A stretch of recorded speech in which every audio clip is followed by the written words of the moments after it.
The following program contains scenes and language of a frank and explicit nature. Viewer discretion is advised. In 5, 4, 3, 2, live now. This is Bobby Nevada. You're listening to Trash Talking Radio, 7 to 10 every Tuesday night. And really the comment that we have there, we want to talk right down to earth in a language that everybody here can easily understand. Tuesday night from 7 to 10, if you don't listen to Trash Talking Radio on TrashTalkingRadio.com, you will feel the wrath and the fury. This is Roger Strong. You listen to TrashTalkingRadio.com from 7 to 10 Tuesday night. Okay, أيوة سميرة أحمد الثاني. أنا مع Trash Talking Radio يوم الثلاث الساعة 7 للساعة 10 كل يوم ثلاث. TrashTalkingRadio.com. Hey, this is Maddie Neidhart coming at you from Calgary, Alberta, Canada, and you're listening to TrashTalkingRadio.com every Tuesday from 7 to 10.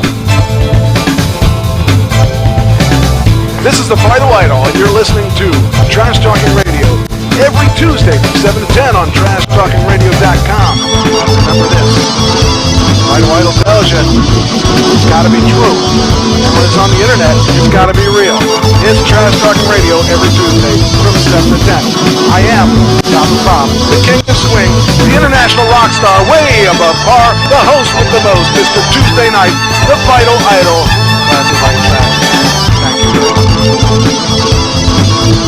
This is the Latina sensation Mercedes Martinez talking to you at my Papi Chulo, Mike the Trash Talking Radio, Tuesdays from 7 to 10. Mwah. Have a good one, ladies. Yo, this is New Jack, and you listen to Trash Talk Radio every Tuesday from 7 to 10.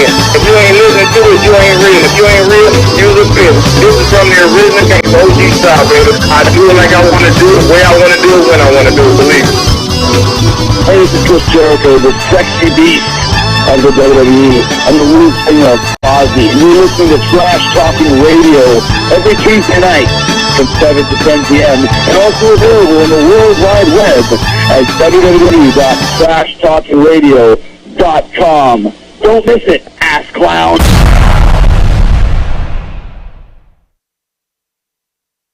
Welcome to the Trash Talking Radio Show. Please take a seat and help yourself to the snacks and beverages. The show will begin in just a few seconds. Are you ready? Are you seated?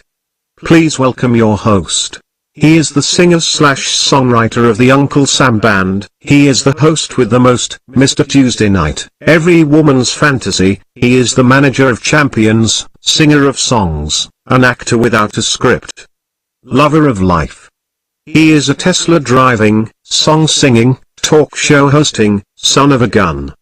Please welcome the Vital Idol, Classy, Mike Trash. Hey, do I get paid for this? Trash Talking Radio Tuesday night. It's the best night of the week. And, sorry we're late. We had some technical difficulties. It's Ashley's fault. And No, it's not. Yeah, it was. No, it wasn't. a little loud. Took you forever to find the other Yeah, lights. it's Ashley's fault. It's Ashley's let me see fault. here. She Gotta loses switch. zeros.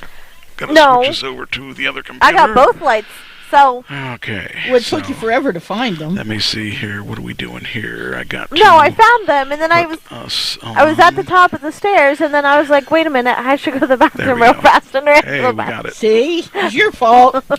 Should have done that before you got What's the the matter? lights. Oh, you got a bright light behind you, and that's okay. It's where it's at. It's not going to be affected. But I've got to. Even with my fat body? It just looks like, you know how it goes. It looks like an angel glow. You know how the Angel glow. You are not an angel. it's kind of like Not me, it's him. like if Neither is Jesus he. was there, you'd hear this. Oh, well, that's what it looks like. There you go. Channel it again. Hey, go lay down. No, I said... I give Hi, You don't Jesse do J. that. Go lay down, dog. Go lay down. She's like, you guys are having your fun. I want my fun. See if she lays down or not. See if my mastership is effective. Oh, wow. Look at that. Very good. All right.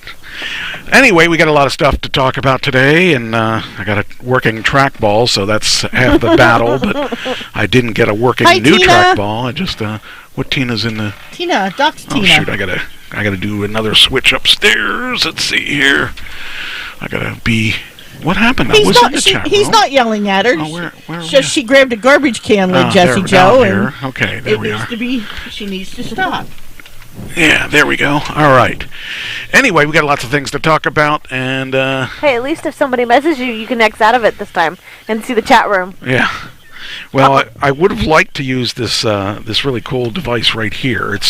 I funded it on GoFundMe, not GoFundMe, Kickstarter. Kickstarter, yeah. I bought a bunch of them for the band, and what it is it's a mouse, it's a trackball, and it's a laser pointer. And the problem is... I won't tell you what it looks like. Maybe I'll Why do you have one of them? No. Maybe I don't need them anymore. Maybe I'll have to get one. I want everybody to notice that Hi, Rebecca. Trish has welcome. headphones on today. So now she's conformed to the masses. And I caved in. She caved in. And I didn't even have to beg her to do it, because when I begged her, she wouldn't do it. So, all right. This is today's poster. It's the Love is Love. Happy birthday, Vicky. Happy birthday, short Vicky. LGBTQ plus award given to me and Ken. But Ken's not on there. But anyway. All right. All right, let's get things rolling here. If the lighting's bad, it's because it's really bad. It's Ashley's fault. No, it's not. I got to reset the lighting on all this stuff, and eventually I'll get it done. I'm going to Vegas this week, so it's... what happens in Vegas stays in Vegas. Thank you, Ashley, for not doing that. You're welcome. I get more zeros, right? No. Yeah. I'll give you 5 more zeros for for not participating in that. Oh man. Hey, I'm only following the directions that you set for me 20 years ago. Now I'm going out there for a photo shoot, and I'm also going out. That's what he says, at least. I'm also going to be on a reality TV thing. I don't know if I'm running cameras or what I'm doing, but I'm going to be doing something. We'll see what happens. Yeah, Jesse we'll Joe see. says has a fun trip, Mike. Big Mike. Yes, definitely. Okay. I'm just glad I don't have to take you to the airport. Talk. Yes, how are you? How am I doing? There we go. Okay. There we go. So 4, I wasn't talk. on there. Hi. Okay. Can you hear me now? Gotcha. And you talk. Why? I'm good. I can hear me. Okay, we're all there. Rebecca, how you doing? You want to go to Vegas? Yeah, it's going to be fun. I'm going to have to model for a while, which sucks. I don't like doing that, but I'm going to, have some fun experiences out there. I'm going to see Mr. Galinsky out there, who was my improv coach, and that's going to be fun. And she's a delivery driver for DoorDash, too. I am also. Yeah? Well, Doc, hi, Doc says hi, too. Hey, Doc. Hello, Doc. What's up, Doc? Doc misses you both. Hey, we miss you. Yeah, and, we definitely miss you, Doc. I wondered what was going on with the Hall of Fame thing, because we were supposed to work on doing something for them, and never happened. I don't know if that is because he's not included in that or whatever. We definitely have to make a trip down to see him again. Yeah. See how much difference it is that you can tell now when you're on the air. It also helps if I turn my mic on. Well, yeah. It was on. Well, you were loud enough before, so. Yeah. Yeah, your big mouth. Oh. Did you look in the mirror lately? All right. I know I got a big mouth. Amen. All right, we got 1, and I know how to use it, 2. We got a couple DOAs. Can we skip this part? Okay. We'll go to the next part. Yes. Unfortunately, we can't. Yes, we can. All right, first person I'm going to talk about is Joanna Barnes. She was in The Parent Trap and Tarzan. She's dead at 87. Wow. I did see The Parent Trap, but I don't remember much about it because it was a long time ago. Well, that's what I'm saying. I don't remember The Parent Trap, that one Parent Trap. Yeah, I remember the one with Lindsay Lohan in it. Yeah.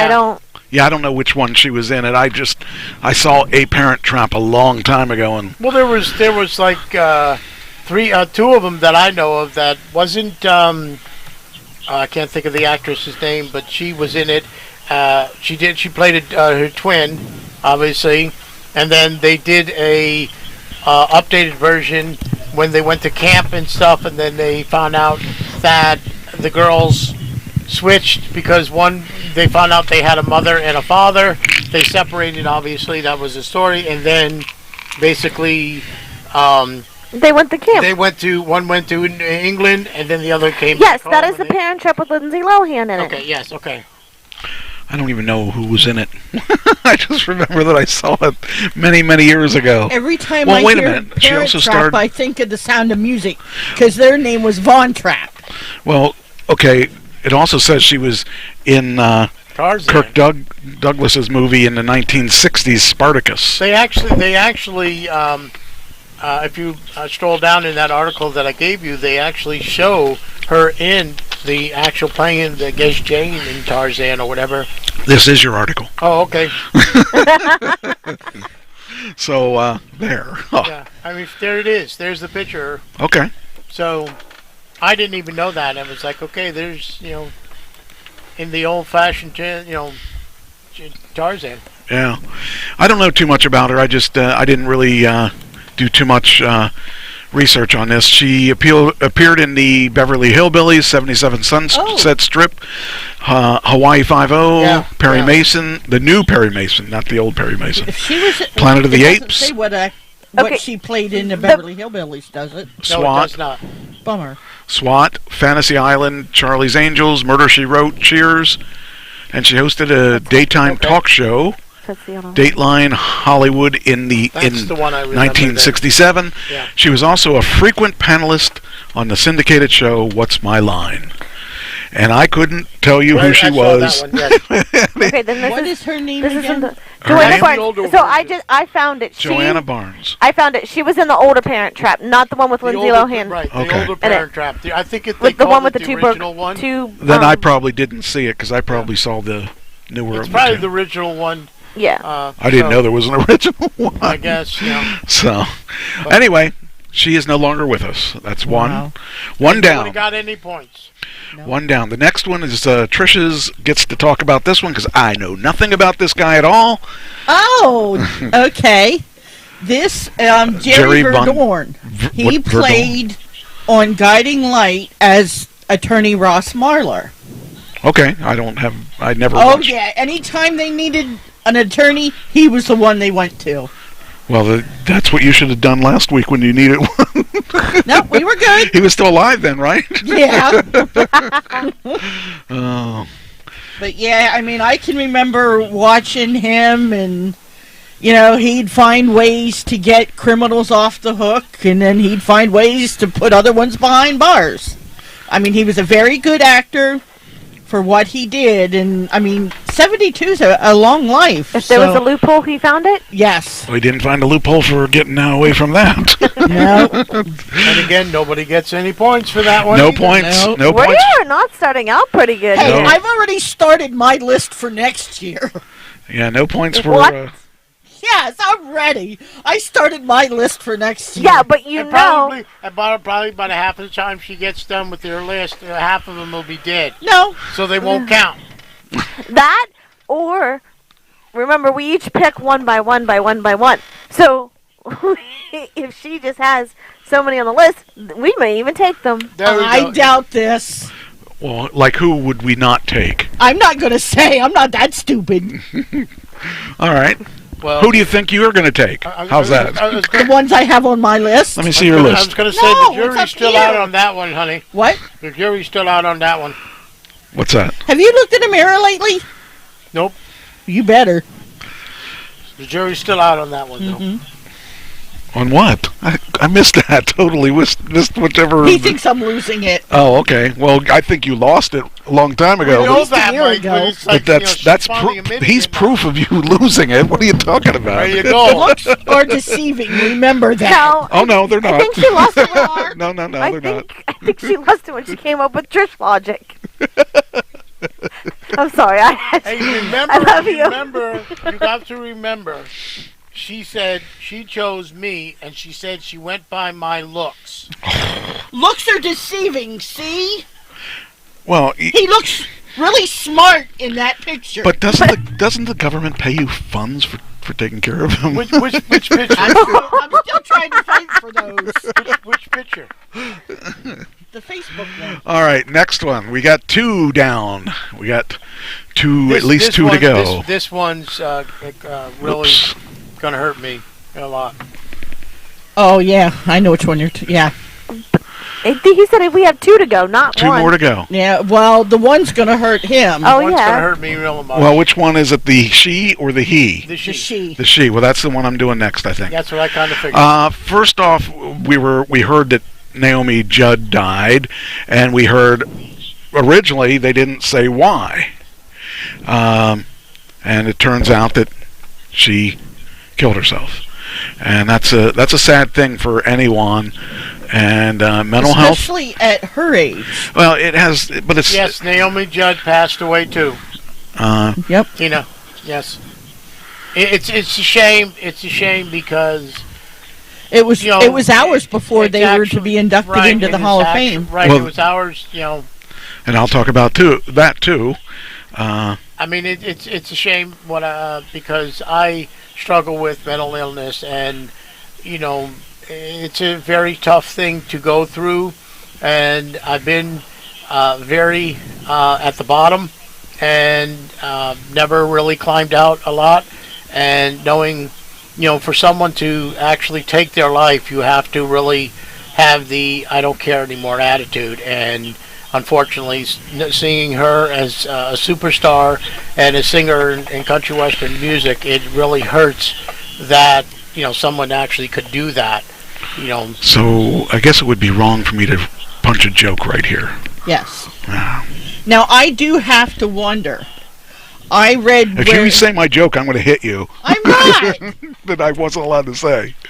I have to wonder. She was diagnosed with hepatitis C a while ago, and I'm just wondering if it's gotten to the point, rather than her suffering through it, if she just said, "Look, I'm going to do this. I want your support because I don't want to suffer with the hepatitis C." I don't think so. It's possible. I really do think that it's the whole thing is through her depression. I think it was a lot. Yeah, depression, too much pressure. The weird thing about that, and I was in a family where the mother was constantly saying she's going to kill herself, and constantly having to deal with, is she going to, and eventually you say, she won't, she's just talking. I don't know if she was like that, if she was a person that would constantly talk about it or keep it to herself, because both of them are dangerous. And we actually talked about this on a call last night with the home office. No, with the people. The board. Yeah. It's just sad knowing. Like I said, I struggled with it. I struggle with it all my life, and I still struggle with it. You're going to struggle with it for the rest of your life, because once you have it, at some point, you just... Yeah, that's what I was going to say. I think we all struggle with it at some point. But people who haven't actually go through it don't understand it. They understand it to a point. I'll put it that way. But they can't totally understand. Some people have it worse than others. Yeah. Right. I guess I'll explain. What I did on yesterday. I grew up in a family where it was very negative, and I didn't even know I had those attributes. I was just going to school, and when I went to college, I started college at 16. I went to college, and I was displaying a lot of the things that I saw in my life. My mother always saying she was depressed and all that, and I started acting that way. And I kept acting that way till one of my friends said, when you die, people are going to remember you as a depressed person. And that knocked me for a loop, and I said, no, I don't want to be like that. So I spent the next 10 years turning my life around, thinking positive, and that's when I started my journey of positivity. And it worked. As I got closer to the 90s, I started looking at positive things and started ramping up my positive image. And I thought I did really well, because when I met you, you were in that you needed to be guided, and I gave you my advice and ways to do it, and and then I went really well up until Pam died. Right. And that knocked me for such a horrible loop that I didn't know, because now this the point I'm going to get at is I did it all alone. I wasn't talking to Trish at the time. I wasn't talking to anybody at the time. And I actually had to go through all that alone. And nobody should have to go through something like that alone. And the problem is, my generation grew up with, if you go to a psychiatrist, you're weak. Yeah. Absolutely. And so that was ingrained in me. And my brother always was a tough guy and just, and so I always had to be strong. And I didn't feel like I was very strong. And well, if you want a name, you can have it. I don't want it anymore. Well, I went through a long period of time trying to make. I was even on the air, except for a couple weeks. I was even on the air talking about it way back then in 2014. We're trying to change that, dear. And it took me a long time to reconcile this whole thing. Now, here's what I want to say, and there's the smart way to do it, and there's a dumb way to do it. I did it the dumb way. I did it alone. I did it with no one to talk to. If I would have been less macho, I would have I don't know if I gotten would say help. dumb. I wouldn't use that word. I would say you weren't as educated at the time. Well, we were wrongly educated because we were told it's not a good thing. Back then, but my generation, the same thing. It was. Well, you're right. But almost the same way. We were told that you go to a psychiatrist, you're weak. Yeah. But the thing of it is, nowadays they tell you, they emphasize the suicide hotline. Understood. To talk to somebody. But you see, my generation would listen to that and say, right, right, exactly. One of the songs that we wrote about, it wasn't about suicide to begin with, but it's The Road to Nowhere, and the storyline behind it. Oh, I thought that was just because your GPS wasn't working. The story behind it is about suicide. Right. No, that's not the one. It's not that one. The one we did was about suicide. I thought it was Road to Nowhere. That's not the one. That's the one that's a story about them. That's where the GPS doesn't work. No, that's the wrong one. That's the one about them turning criminal. Now I don't know. Hold on, I got to know which one it is. He's got so many. My therapist or my psychiatrist that I have, I love her to death. I've always struggled trying to find the right one that I fit in, and the one I have now, I absolutely adore her. I wouldn't know what I would do without her. And you see, your generation, it's okay. It's all gone. Yes, that's the one it is. And we haven't released that one yet, but it's about suicide. And at the end, it talks about the suicide hotline. But anyway, so I mean, my generation and my mindset back then was, I got to fight through this. I got to, and I decided I was going to be an alcoholic in 2014. That lasted all of about a month. Actually, about a week or two. Yeah. It might be less than that, because I said, you don't drink alcohol. I still have alcohol up there in the refrigerator from that day, from that 2 days or 3 days that I actually started drinking, and the fourth day I said, nope, I don't like this. I can't see how people do this.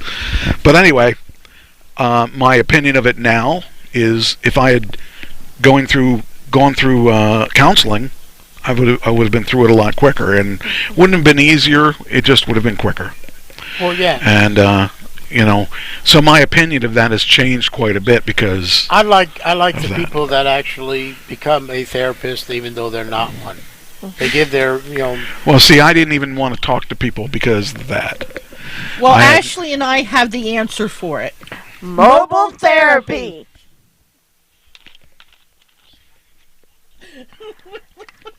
It works. And mobile therapy is not... Okay, so I know there's two versions to mobile therapy.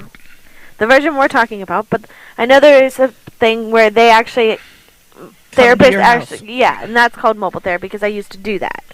But this isn't the mobile therapy. This isn't that mobile therapy. Okay. What we're talking about is you grab a friend or two or three or whatever, you go out for a car ride, you talk about things, you get things off your chest, and then you end up getting ice cream to make it all better. See, but when I lose someone like Pam, I don't want to talk to anybody. True. And that's I mean, the thing. that's hard. So that kind of mobile therapy wouldn't work for me because I would not be around anyone. Now, that's a dangerous thing, and again, I'm not saying that was right. I'm saying that's how I felt. And so when I look at Naomi Judd and think, it's kind of scary to see that someone... Now, that tells you that money can't buy you That's true. love. But it's really... it's a sad situation. I mean, the fact that this was, like, right before their induction into the Hall of Fame, I mean... I wonder what was going through her mind. Yeah. Was it something about being inducted? It's as crystal clear as the Caribbean. No. Maybe. Don't know. No. Notion. I just made 109. I think it was just she had enough, and there was no more. She didn't want anymore. She just. I don't know why she chose that particular time, but But it's kind of cool because the thing is that she knows. The question is, did she know she was going to be inducted to the Hall of Fame? Yes. Okay. That's interesting. Yes, because I was reading some articles on this, and it said that she knew because her and Winona had performed previously, which for the first time since since she was diagnosed with hepatitis. Yes. That's when their group broke up. Well, they were planning on a comeback tour, and she had performed once. I don't think they broke up because of that. She could not do it anymore. Right. I can understand that. Yes. Right. Oh, I can understand it just from getting older. But they were getting back together. Yeah. And. But this is interesting. Carrie Underwood brings pop country bombast to a grinning Axl Rose. This is. That isn't that part of that order? Oh, that's not part of that. Sorry. Well, that's the next article. I guess that's not what I wanted to do. For some reason, I thought this was linked. I did too, because they were saying something about Carrie Underwood. Let me read this. I want to make sure I'm reading this right. I think they were saying... No, headlining the Stagecoach. Okay, that has nothing to do with... Yeah. Let me go on to the other... That's not... We'll use that later. Okay, so... Yeah, well, her daughters accepted her country and music award. That's kind of... At least they... They were planning on being there anyway, and they said through all this grief, they were still going to be there to accept it. It's funny, and I was watching... before we went on the air, that they said she was so close to her daughters that one lived on the left side of her, the other one lived on the right side. I believe it. And they said that they used to come over and where they could knock on the door and go, "Mom, what's for dinner?" Wish I could have done that. No that. ideas. No, but I have to tell you over there, Mister. Thank you. You're welcome. What am I thanking her for? Or what am I saying? You actually helped me out this week in a situation. Of course I did. How did I help her? Don't look at me! I'm not... I asked you for help, didn't I, this week? On something? Oh, boy! Don't look at me! I don't know everything. You forget? I had you read something? Oh, yeah. Okay. Oh. Okay. Right. I know what you're talking about. Okay. You're welcome. Yeah. And it really meant a lot. Because I was struggling with it quite Night, a Jessie bit. Joe. Love you. Don't go, please. She's got to get up and work in the morning. Quit your job. No! Make your availability off on Wednesday so you can stay up late. No, that's an Ashley trick. What you do is you work long hours for a couple of days and you get one short day. And no, that's my trick. Anyway. That's why last week worked so well, because two people that were doing the show didn't have to get up the next day. But yeah, without you giving me your opinion, I probably wouldn't have done it. Okay. Well, now that I know what she's talking about, I wish I did. Can you clue me in? Yes, I showed you at the laundromat. All right. Did you go to the laundromat to do a wash? A wash. A wash. That's one script. Jesse Joe says, I can't quit my job. I need the money. Oh, money is just the root of all evil. Marry Mike, and then you'll have all the money you want. Okay. You don't want to talk laundromats. I am so fed up with them right now. Me too. We are so close, we are so close to getting a washer and dryer. I did my laundry yesterday because I have a trip, so I had to make sure all my clothes were done. I went to my normal when there was too many people, so I come up. I went to where the old first one used to be. Too many people there, so I turned around, come up here to the one beside the Chinese place. Too many people there. I finally went to the one that I started out at 11 years ago, and I had nothing but problems. Well, it the sounds big like a washers script. didn't work, so I had to use 4 little washers, and then the coin machine ran out of quarters, so I had to send Michael for quarters all over the place. Yeah, I'm done. You know, you should have called Tom Brady. You could have got your quarterback. I knew that was coming. Walked right into it. You did. You did. That was great. Hey, but at least I got to tell somebody they were laundering money. Thank you very much for that. I'm glad you ran right into it. I mean, whether or not you knew what was coming, it was. As soon as you said Tom Brady, I knew quarterback. Hey, I at least got to tell somebody they were laundering money. So that's good too. Yeah. At least it wasn't a Nickelback. That's true. Yeah, that'd be a ripoff. You'd have to have 5 Nickelbacks to get your quarterback. To get your quarterback. Oh, Lord, help me. All right, let's see. Now the last one I is... don't know if I'm ready for this one. What's this one? A New York wrestler known as Anarchy.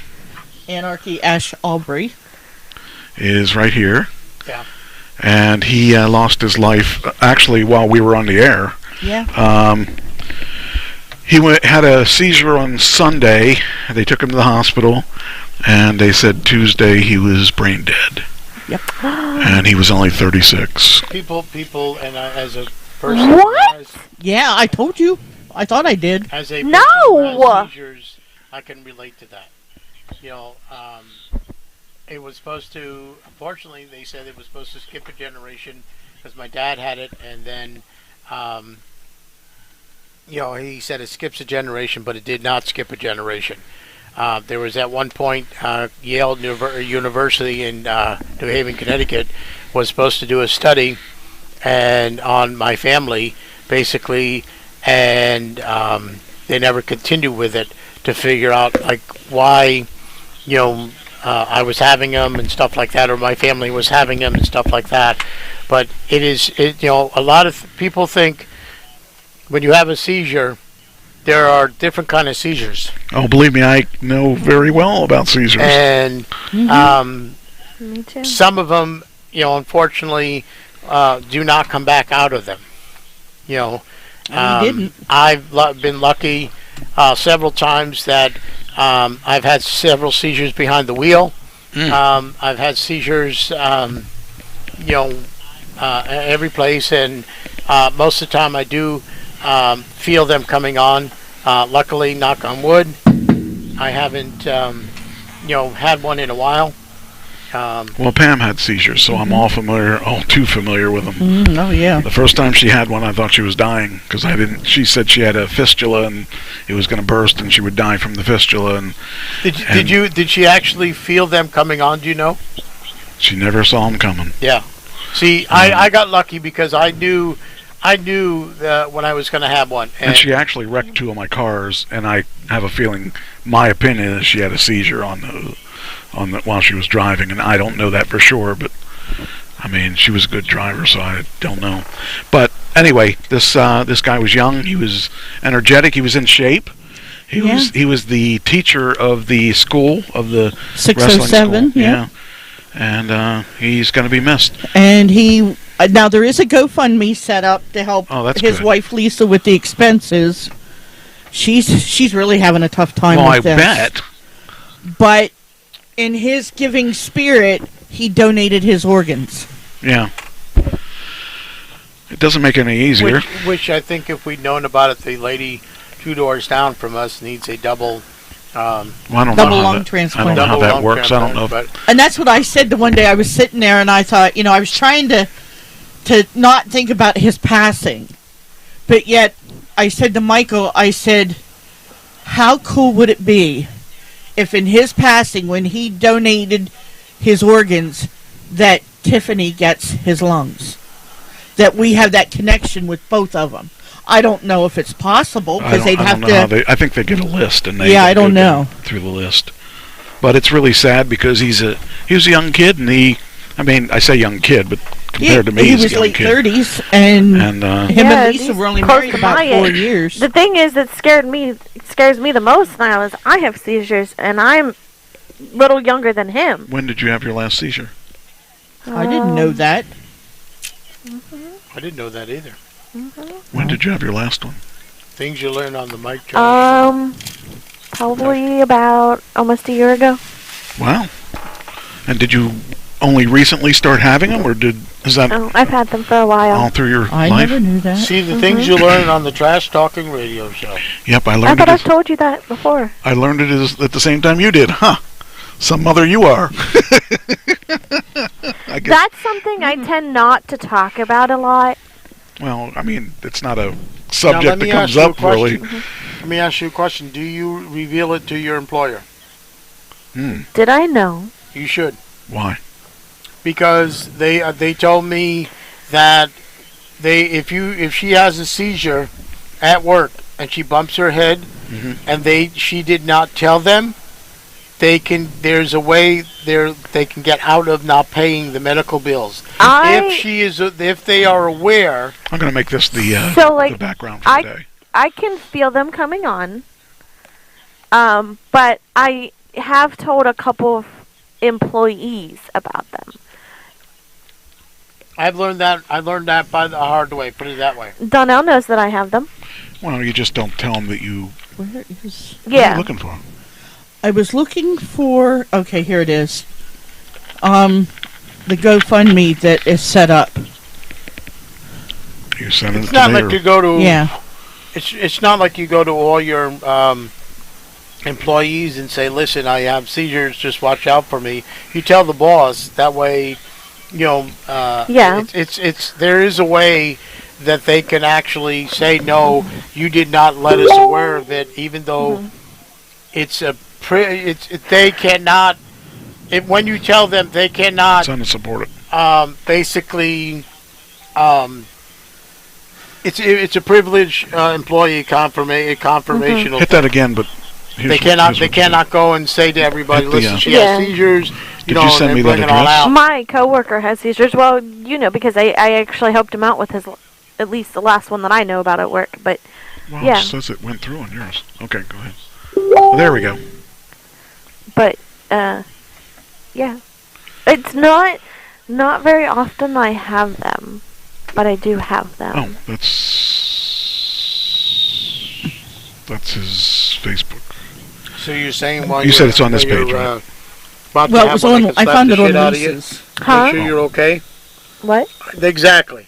I said, while you're having one, I could slap the shit out of you so to make sure you're okay. Yeah. Anarchy also made wrestling gear.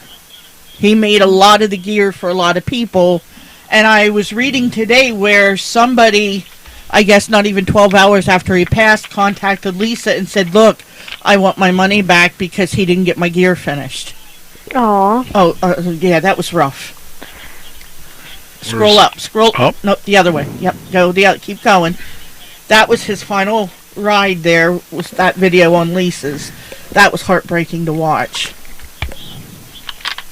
Where's the thing I'm looking for? Is it down? No, the other way. Really? Yeah. I passed it? Uh-huh. Maybe I don't see it because it's... Keep going. Is this it? No. Keep going. I didn't see it. It starts out where it says a lot of people... That's it. Because that's where... Okay, there's the Rob. There's I think the she Rob wants thing. behind you. I can only go so Ow! far. Cheyenne down. I don't think because I'm not her friend. Oh. Well, then go on. Is it on Anarchies? If you're under with Joe Davis, if you're friends with Joe Davis. I don't know if I am or not. I don't know why I don't see it because. Oh. It should be before. Scroll up above that one is where. Let me see if I can find it on hers.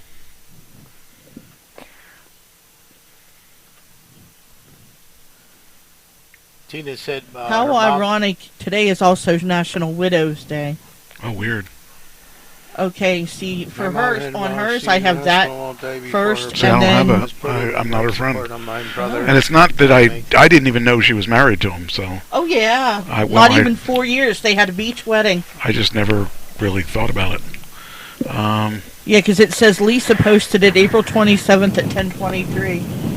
I Yeah. can't help you with that, because they... Well, I'll share it on mine, so if you go on my Facebook, you should Here's be Joe able to Davis. find You it. said Joe Davis. Okay, Yes. I'm on there's Joe Davis. And he is a friend of mine, so... Okay. How far down is it? That one... Wait. Go up a minute. Was it that one? No. Oh, yeah, it is. Well, it says let's keep it going. Yeah, that's it. But I don't... It says content... See, I don't know why I don't get that. I don't know, but I... Probably because you're not friends with the person that originally posted it. Give me the GoFundMe page. just send that. Okay. That's funny. Oh, Did man. you lose Cheyenne over there? I don't know. Is she over here? Oh, she is over here. Hey, girl. Hiya, girl. You just want to be with me because you love me. It's good. Oh, my goodness, Tina. I feel so sorry for you. What? Tina said her mom had seizures while she was in the hospital the day before her birthday and was put on life support. Me and my brother had to make a decision to let her go. It's been 2 years that she passed March of her passing. Okay, let's see if we... Oh, here we go. All right. That's the GoFundMe. Oh, they got 5,200 already. All right. So, yeah, I mean, we all know that funerals are very expensive. My mother's funeral cost me almost an arm and leg, about an arm and a half. And I know... And you figure at his age, they weren't planning for this. I mean... No. It's just something... Did they have kids, or no? When do they have in the funeral? I saw on Lisa's where 7 hours ago, she just went to the funeral home today to make the arrangements. Well, if they do it after I get back from Vegas, I might go. Yeah, I'd like to make the trip up. Maybe we'll go too. Yeah. You know, because... he was a good kid. I mean, I keep saying Lisa. kid, but I mean, he was, and Lisa, yeah, I totally, I really, If you haven't I watched feel that for him. video of his final ride. No, I don't need to see that. I do not need to see that. That's okay. I get chills. I've had enough with death. What is it, Emil? It's basically where they were taking his body down to harvest his organs, No. but it was the final ride for him. The body's laying in the bed. They have the thing around the mouth because he was on the life support. Okay. And then you have Lisa and a lot of other people walking behind the bed, and the hallways lined with doctors and stuff. Yeah. Well, I feel for him. I mean, Because as soon as they get in the room, they take... I'll use this as the background instead of the other one. The life support off, and then he's gone. I like the one with the two dogs. Well, I mean, I feel for him. There is something else that I saw this today, and I debated whether or not I was going to talk about it. Well, one other thing real quick with Anarchy, okay? When this person had contacted Lisa about getting their money back for the gear, you would be surprised at how many people actually said, hey, I paid him for gear too. I don't want the money. I don't want the gear. Take it and use it for you. I posted too I posted something about them doing that. Not them, about The guy that wanted his gear back. Yeah, I mean, or his money back. I posted. That's just wrong. Yeah, this is That's not just the wrong. time to do that. Okay, so on another topic, but we were staying with the suicide. I get this report of people that have been suspended or taken off of or unfollowed me. Okay, right, on Twitter. And this is probably not the right time to bring it up, but I'm going to bring it up.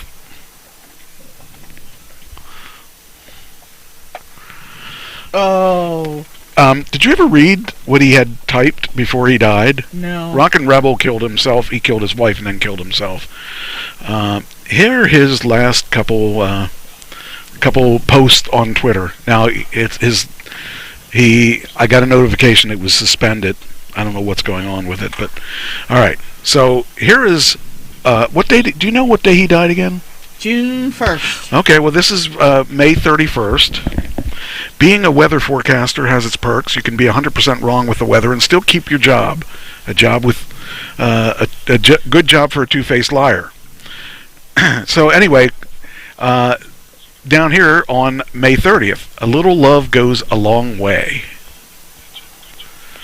This is a man who killed his wife and then shot himself, okay? So this is the point I'm getting at.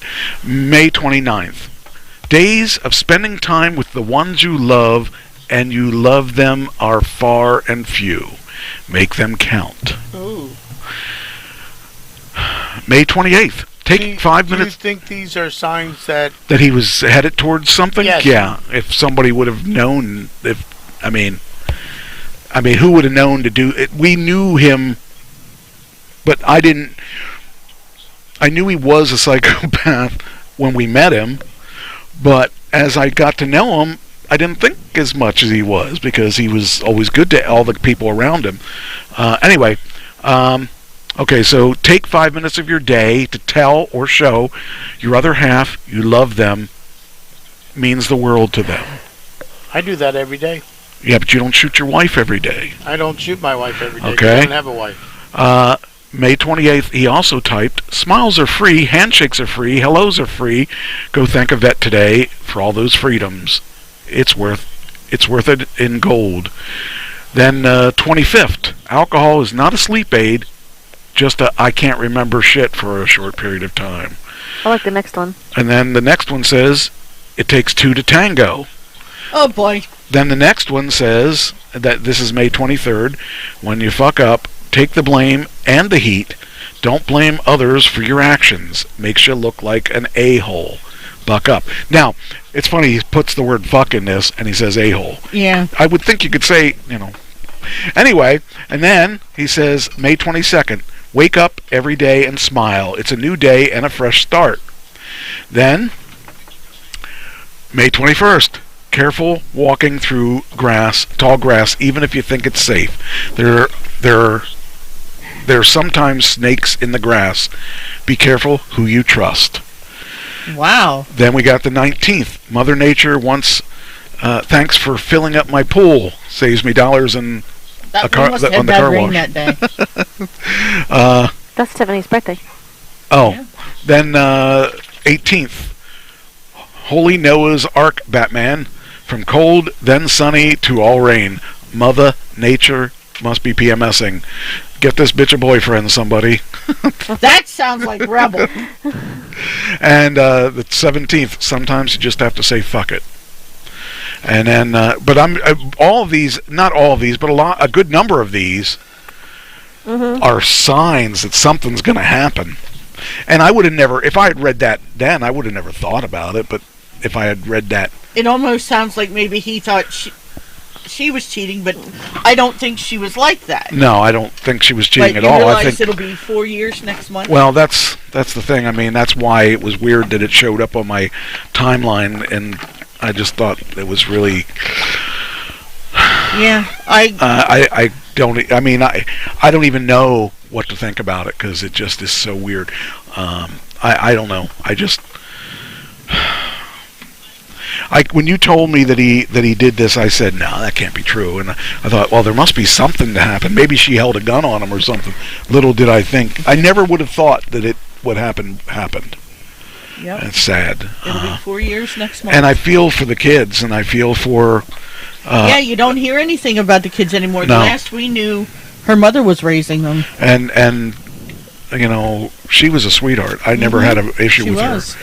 And I always wondered why a woman would be with someone like that. And I guess she wondered too. Till the last minute. So I just found it interesting that you know, we were talking about suicide. There were telltale signs that something was going to happen. Hi, sweet and girl. Hi there. Yeah, you're my girl. Yeah, you Why are. I'm hearing you only in one ear and not the other. I don't know. The battery went dead. Well, it might be that box. I don't know. No, here, I think I know. Hold on. Hey, sweet girl. What are you doing? It's not all the way in. Okay. It's not all the way in. Hi, sweet girl. You got to put it all the way in. Oh, well, You didn't put it all the way in. You know, I tried that several times with her, but, you know, she pushes me out. Whoa. I'm going to get like shit tonight. Anyway. Can you hear better now? In the other room. Yeah.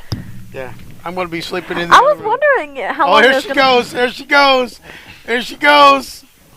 You're lucky I don't have anything to throw at you. All right. Now, let's see. I got to get back up here for a second. So while you two are having your own little show of your own, I tried. It didn't work. I threw a wrapper at him. all right. Yeah, it didn't work. All right. So now we can go to the real show. Yeah, I can't do that. That was tough.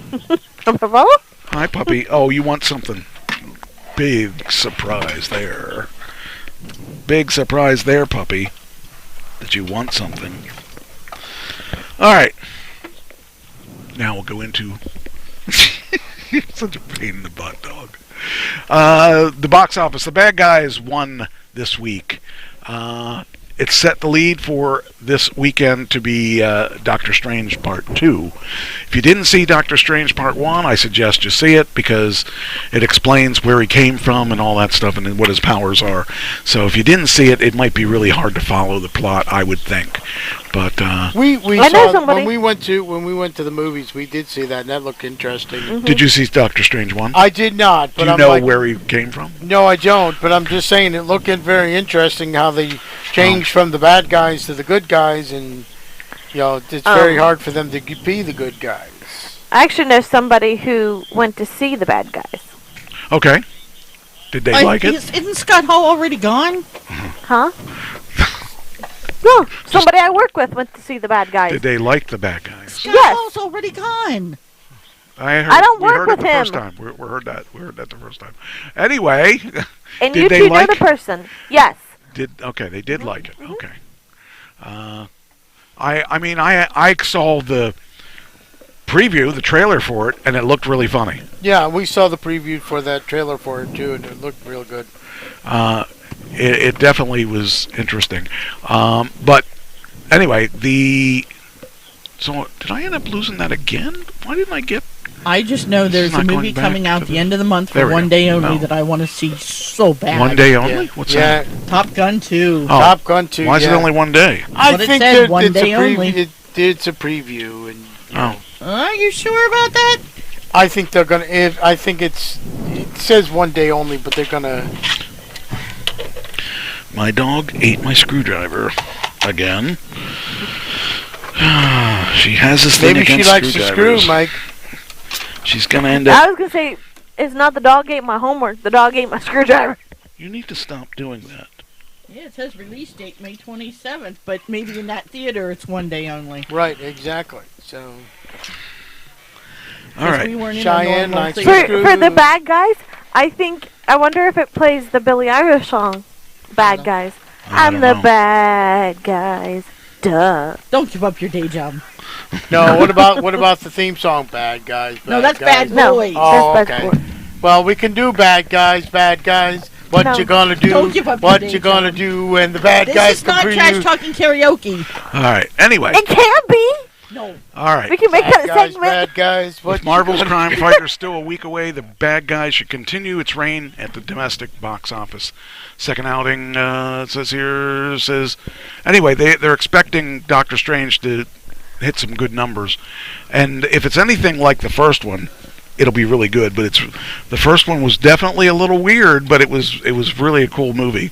So I'm looking forward to seeing it. I'm going to have a showing of it at my house because Christine has not seen one.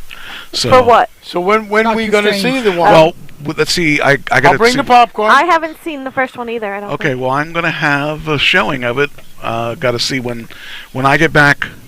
I get back Sunday, but I got to find out what her schedule is for this week.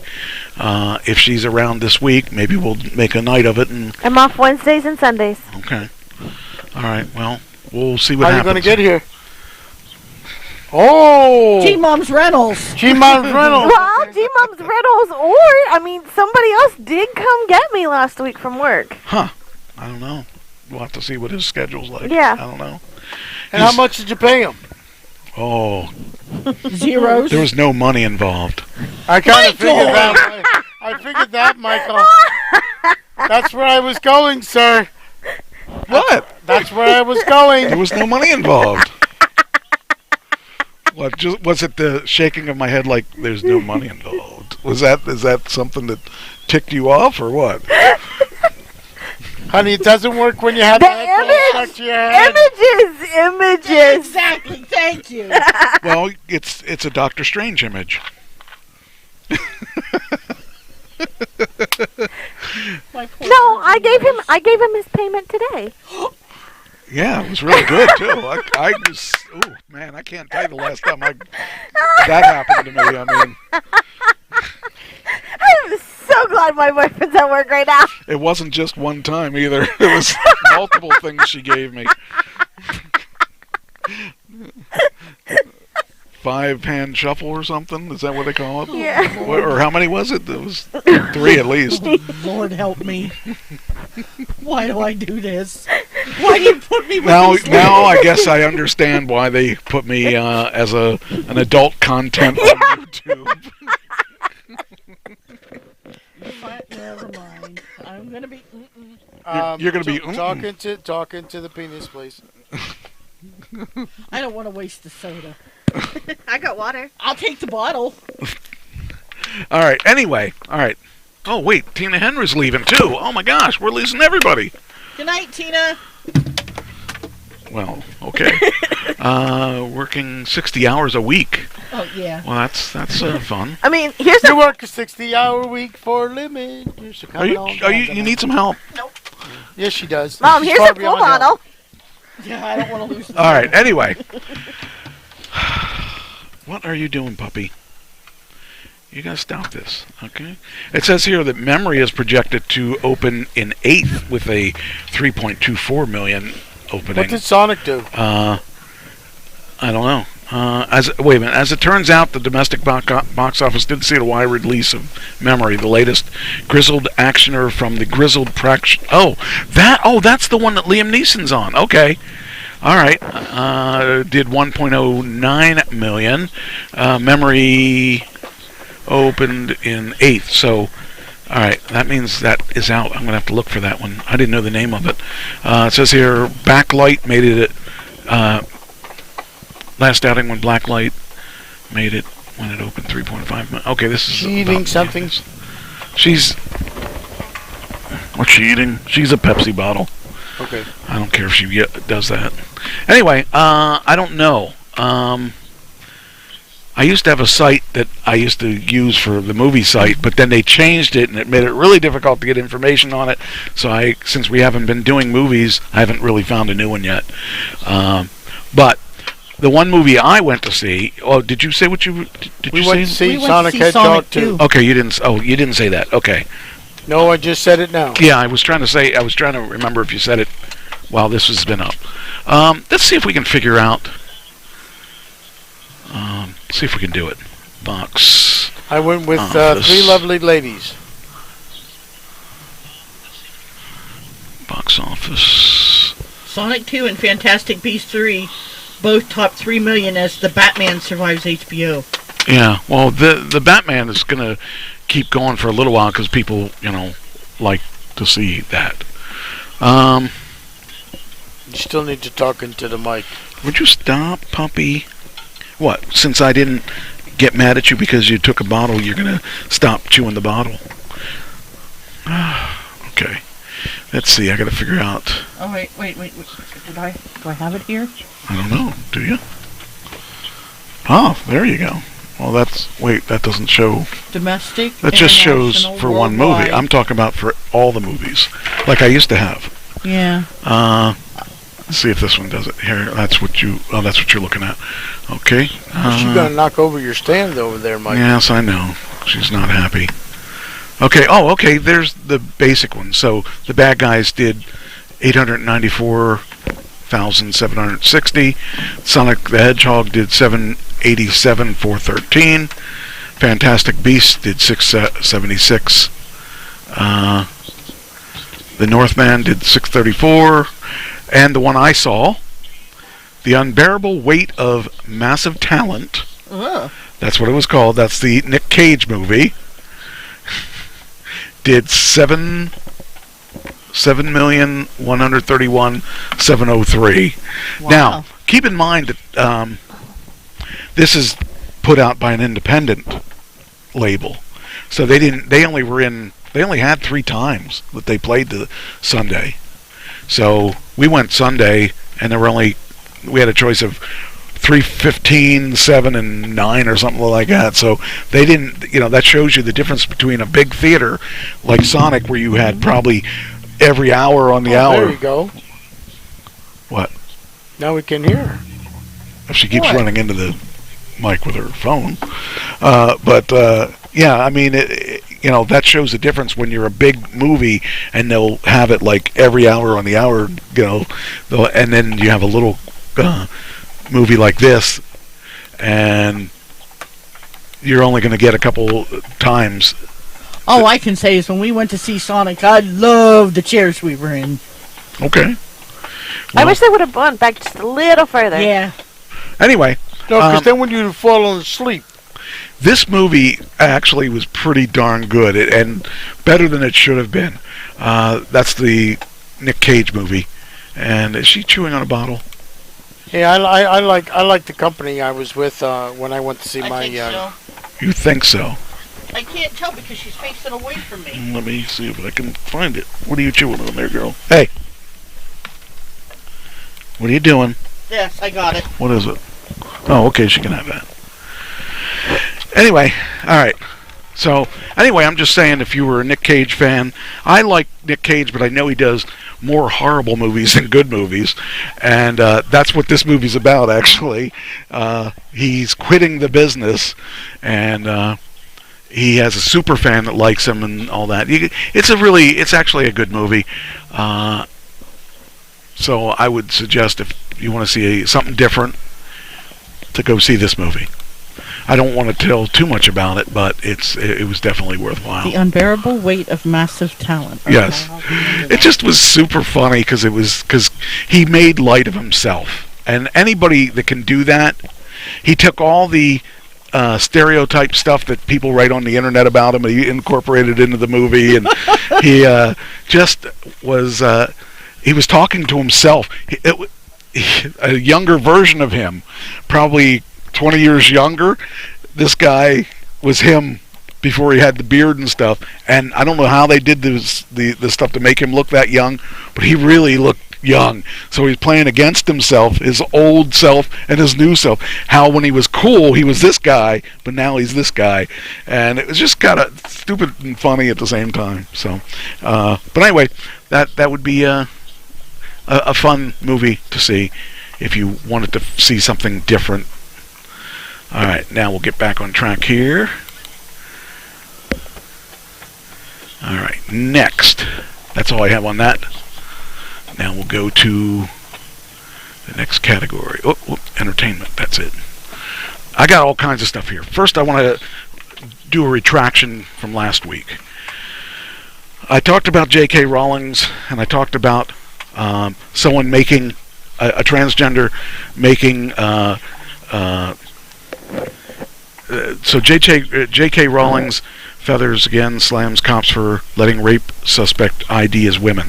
So that's what the article was about, but it wasn't about that. It was about somebody who decided it would be funny to write a movie about J.K. Rowling's, which I was okay with that, but then they had her just raped and killed in the movie, and I didn't really think a whole lot about it. And then I had a discussion with somebody afterwards, and I thought, okay, maybe I'm all pro transgender and all that stuff, but I'm not pro violence for any reason, except for if someone comes after you and you kill them, then okay, that I'm okay with. But I mean, when I think about the fact that me being okay with that is like saying, okay, it's okay to rape and kill somebody. I don't feel that the violence is good for the people, for the other transgenders that are trying to make a difference. So I retract that part. I don't retract the things that other than that, but I do retract. I don't think anybody should be raped and killed, or even in fantasy or whatever. If you just don't like them, it's just that's not cool. So I just kind of wanted to talk about that just for a brief second, and like I said, I wanted to just kind of mention that. The next thing I wanted to talk about, I got some weird ones coming, but you wouldn't expect any different. Not coming from you. Bill Murray was doing a movie. It was called Being Mortal, and it got shut down. Now, the big question is, why was it shut down? Well, it's some things that he either said or did. He said, speaks out about Being Mortal film shut down, saying, I did something I thought was funny and it wasn't taken that way. It was taken as sexual harassment. Oh, geez. Okay? Well, I mean, those kind of things, in today's world, you got to be careful what you say. You got to be careful what you do. It may be funny to you, but it's not funny to someone else. And, case in point, where I worked, a guy got in trouble because he allegedly said something about her rack, and she walked by and she heard it, so she called HR and made a big fuss, and then they asked everybody around, did you hear this? And I thought, this is just so ridiculous.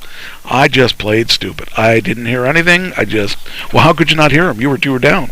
I said, I keep to myself when I'm here. Mm-hmm. But I did hear him, and he did say something. He did say that, but to me, it was something really ludicrous. If a girl is basically showing her breasts to the world as she's walking, she didn't dress appropriately for work. Okay, I'm trying to explain that. Now, I know it's not right to say anything, but she basically showed her breast without her nipples. So I mean, I wouldn't say anything about it, but people are going to say things. So I don't know. But I don't know what he said. I don't know what he did, but I know it had something to do with saying something.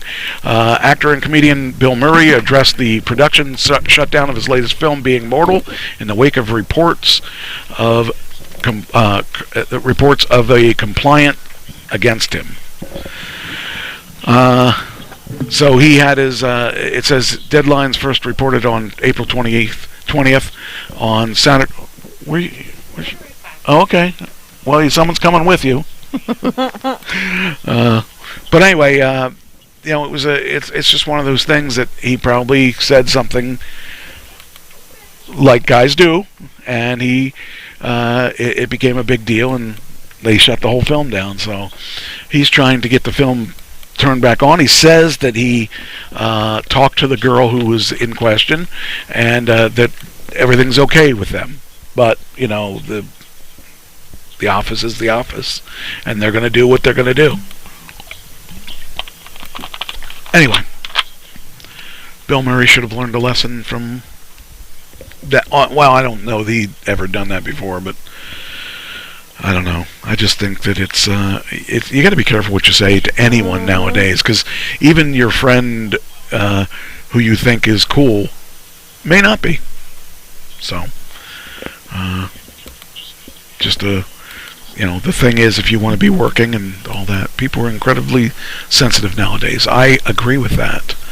So, yeah, it's a shame. And it may have been something really stupid and simple, and that you would never even think in every. The thing is, the world's just different today. When I was growing up, I mean, it was just a different. The things that guys said to women back then, man, it was they didn't care back then. Now I understand there's got to be a line between the one and the other. You can't be all one and all the other. But there's got to be a point somewhere that it gets crazy. I don't know, because I don't know what he said. So, but anyway. All right, next thing. This is kind of cool. I watched the Run Yock. The Young Rock is one of my favorite shows right now, and it's cool. Oh man, I can't speak today. It's really cool because I watched The Rock from pretty much his opening in the business, and all the people that they have on the show that they're going back to are like Andre the Giant and all these people that are passed away, and the actors they got, they couldn't have picked better people. They're just really cool, and I wish Trish were down here, because the part of the story that she would actually appreciate. Maybe I'm going to hold off. Okay. I'm going to wait for her, because I think she would really appreciate what I'm going to say. So this is to be continued. But this is not to be continued. This is something I want. My sister found this guitar. Nice. Eddie Van Halen guitar. When he played with... Hold on. I got a pill stuck on my throat, and it's going to be really nasty next.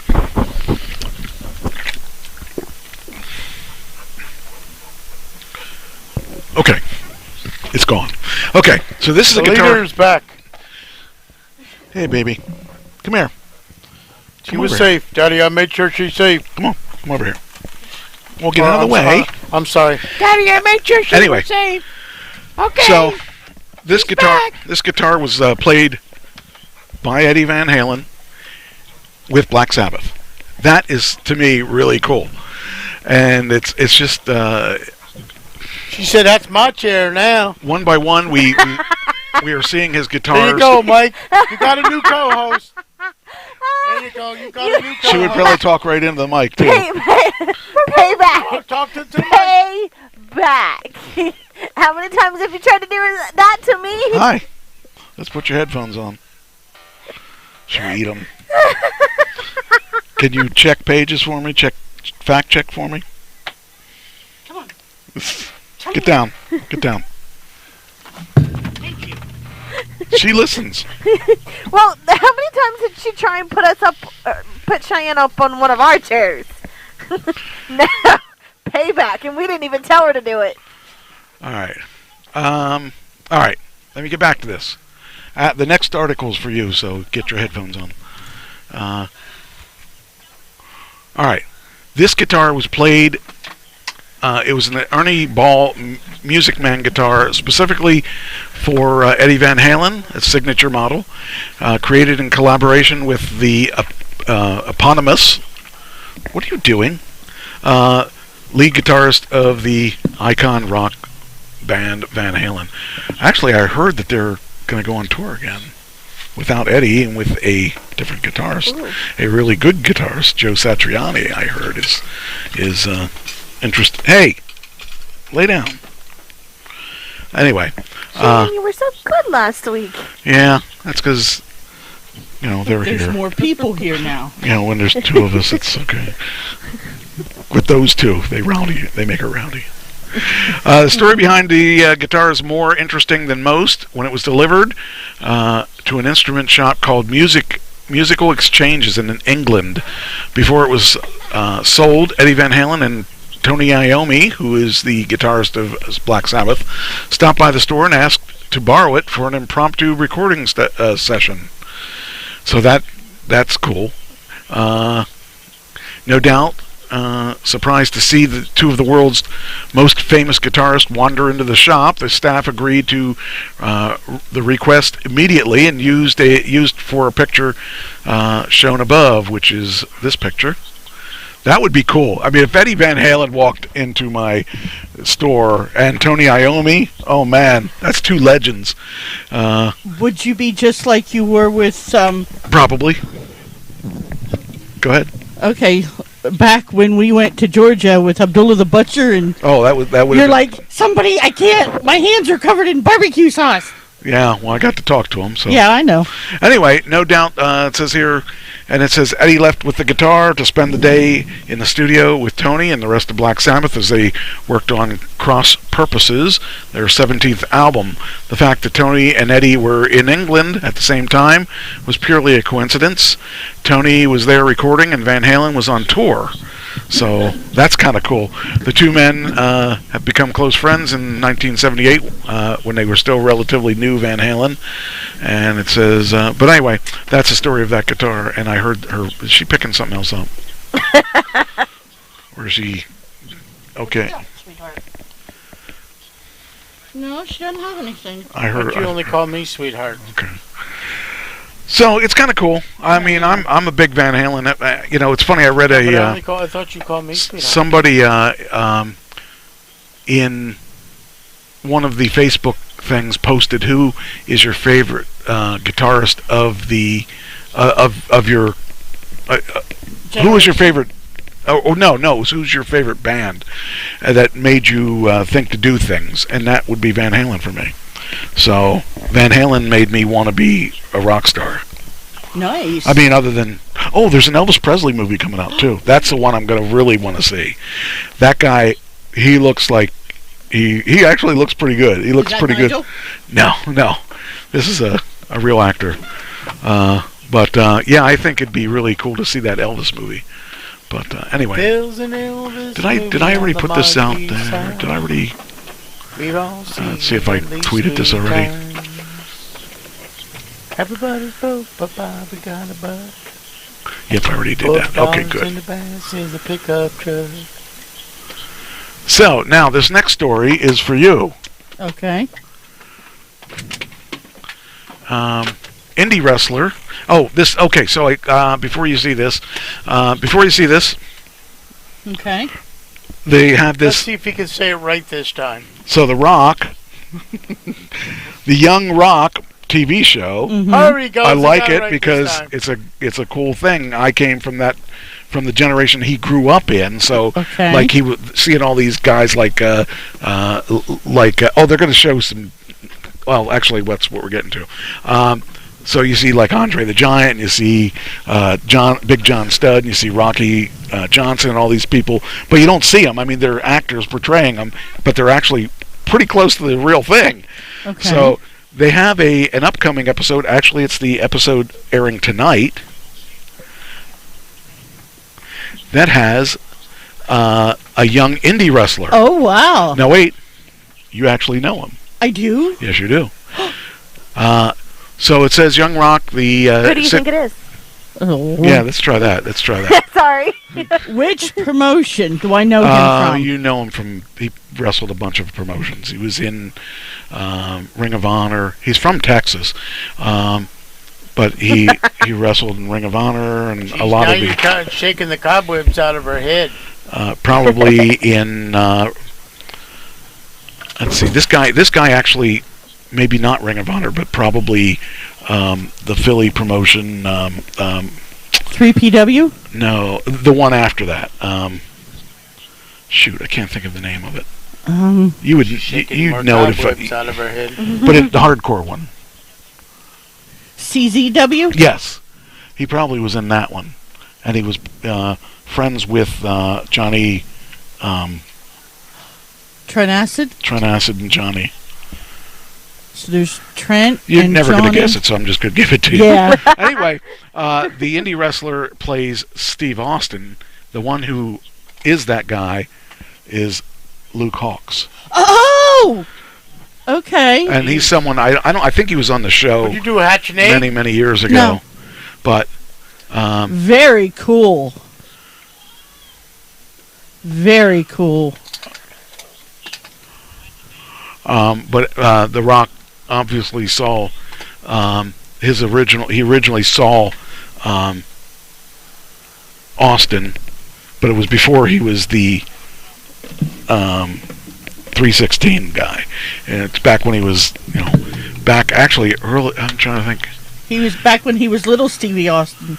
Well, I'm trying to think where he was. It's before he was Stone Cold, I think. It says here. Was he ever little? At some point. 96, so that's probably when he left WCW and joined ECW, and right before or maybe right after he came in and then was the ringmaster or whatever that stupid name was that he had. So anyway, I thought you'd appreciate that because it was someone that we either interviewed or knew him for something. I don't remember why, but in addition to Hawks, the pics show us McFoley is going to the character of McFoley. Is that in here? I don't see. Oh, okay, it's not in here. I wonder if there's more than one. Oh, there's more than one picture. Okay, there's McFoley. I think that's supposed to be Triple H. Wow. That's supposed to be Undertaker. Ooh. That's a pretty Undertaker. Yeah. There's McFoley. I'm pretty sure that's... Steven Regal, maybe? Oh, or William Regal, whatever his name is. Well, his real name is I don't remember which one his real name was. Let's see here. Let me look here. I want to see what the... it says, The Undertaker... William Regal. As Connecticut Blue Blood, Triple H. Okay, it's Triple H. Okay. I thought it was Triple H, but I wasn't. You got me guessing myself because... okay, and then we got... who's that supposed to be? I'm not sure who that one is. Oh, Michael Hayes. There's the Iron Sheik. And... wow. I was thinking if they had Andre... But, the Minotaur was probably that guy. So it's kind of fun to watch the show. This is going to be fun to watch Luke Hawks because we know we either interviewed him or something. Are you taping it? I think I have it recording on Peacock. It's actually a fun show. I like Peacock because I pay the price so I don't have to see the commercials. So it's fun. Well, when we seeing it? I'm not sure when I'm going to see it yet because I'm going to be going to Vegas. What happens in Vegas? We'll have to see if we can get it set up at home. But I thought you'd like that. Cool.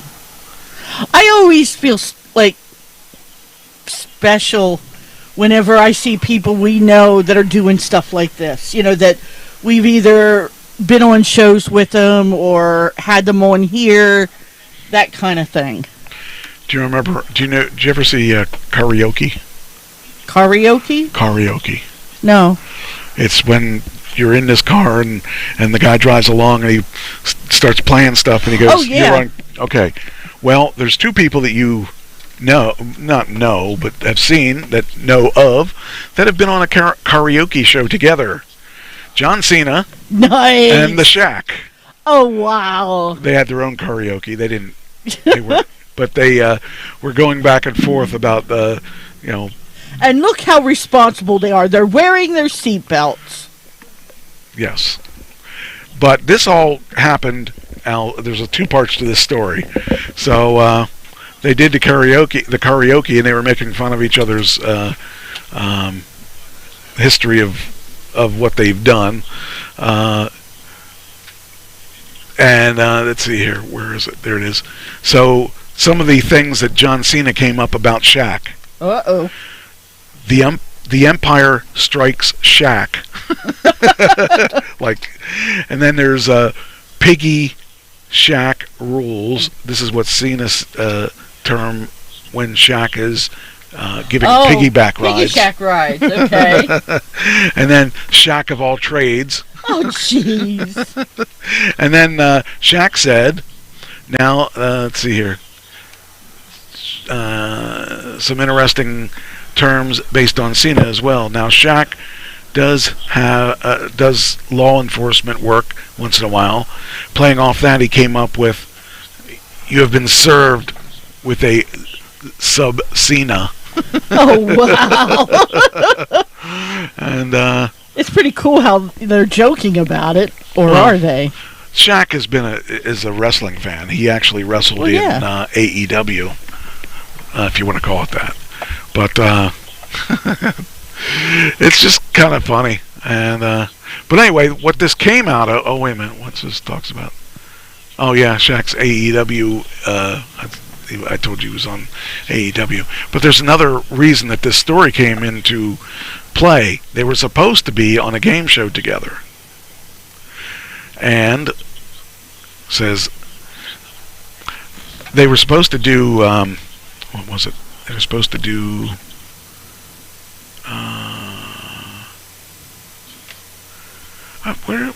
they were supposed to be on a game show. I forget what it was, but they ended up doing an arm wrestling battle. Now, if you've got Shaq, who's this 6'9" monster, and you've got Cena, who might be 6'3", who do you think would win that? Well, you're taking height versus strength. Well, I mean, Shaq is obviously heavier too, so I would hate to even try to guess that, because you've got Cena, who's got muscles to begin with. Shaq does too, but he's got the height advantage. Right. Oh. Well, they had an arm wrestling battle. I'm going to say Shaq would take it. Because, Cena disappears. Because you can't see him. Exactly. What are you doing now? No. No. No. Go lay down. Lay down. Go lay down. Lay down. Lay down. I'm telling you to lay down. And not take things you're not supposed to have. That includes that. Okay. So anyway, you said Shaq won, right? I would say Shaq. Who do you say won? Huh? Who do you say won? An arm wrestling match between Shaquille O'Neal and John Cena. I would go John Cena. I would go Shaq. So we got Shaq, Cena? Yes. It was a draw. Wow. But let me tell you, it wasn't really a draw. Cena had Shaq, and they said they thought the table was going to break. It was on Today's Show. Wow. And so it says here, while Cena believes O'Neal is stronger than between the two of them, Shaq has the exact opposite opinion. The show shows how much they admire each other. So, but what it says down here, I'm trying to figure out. I did read that they were going back and forth, but Cena was like controlling it, and you could tell Cena was playing with him. And Cena's got some big arms on him. Well, that's what I'm saying. But Shaq's arms are even bigger. Yes, and he also has the height advantage. But Cena has the strength advantage. And it says here, wait, where's it at? It said something about, of course, the fans will witness Cena and Shaq. Of course, the fans will not witness Cena and Shaq in the ring at any time soon. But it said that I wish I could find that again. They just kept going back and forth, and then Cena could have put him down any time. Maybe it was right before this video clip.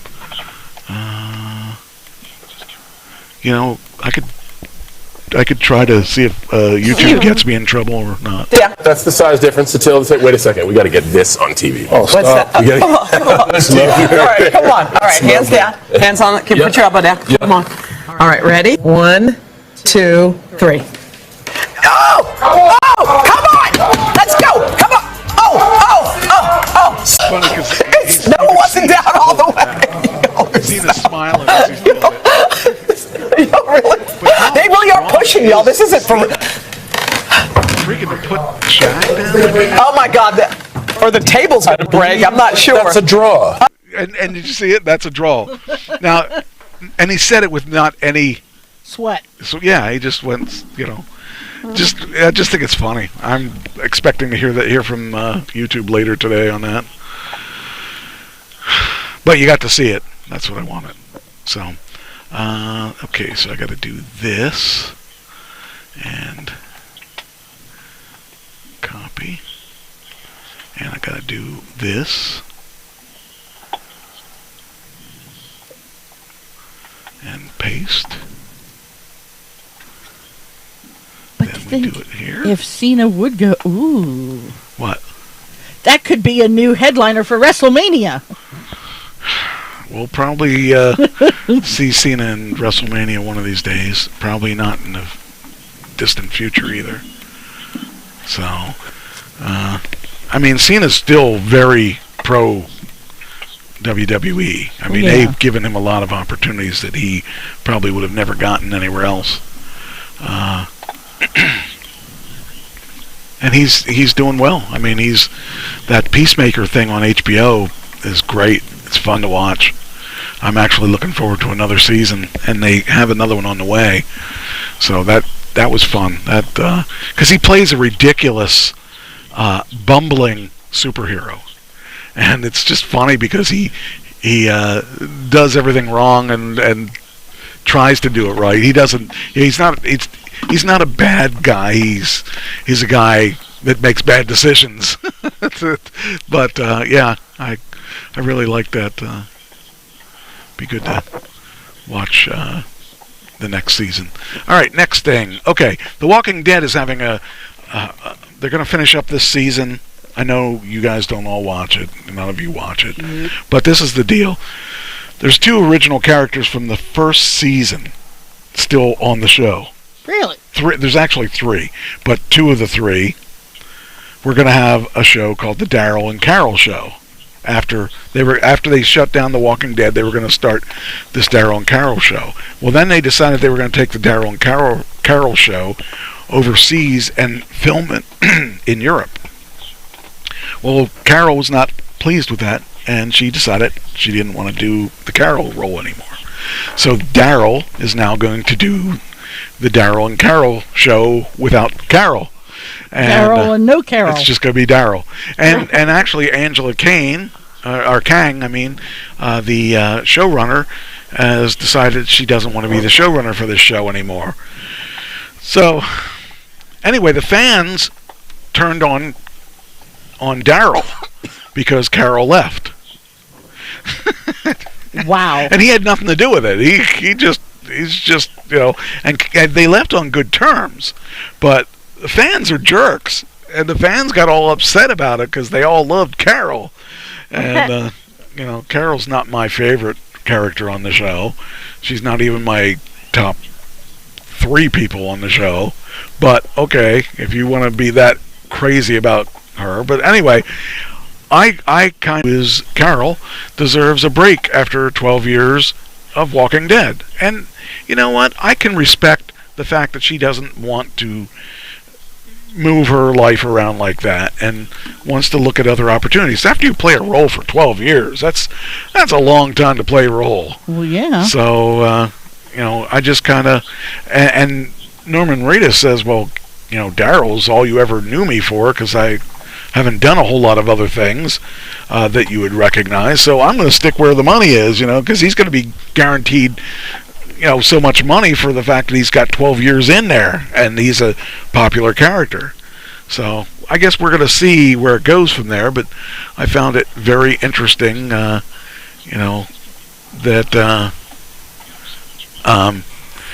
that people got so mad because they blamed him for her not going to continue the show.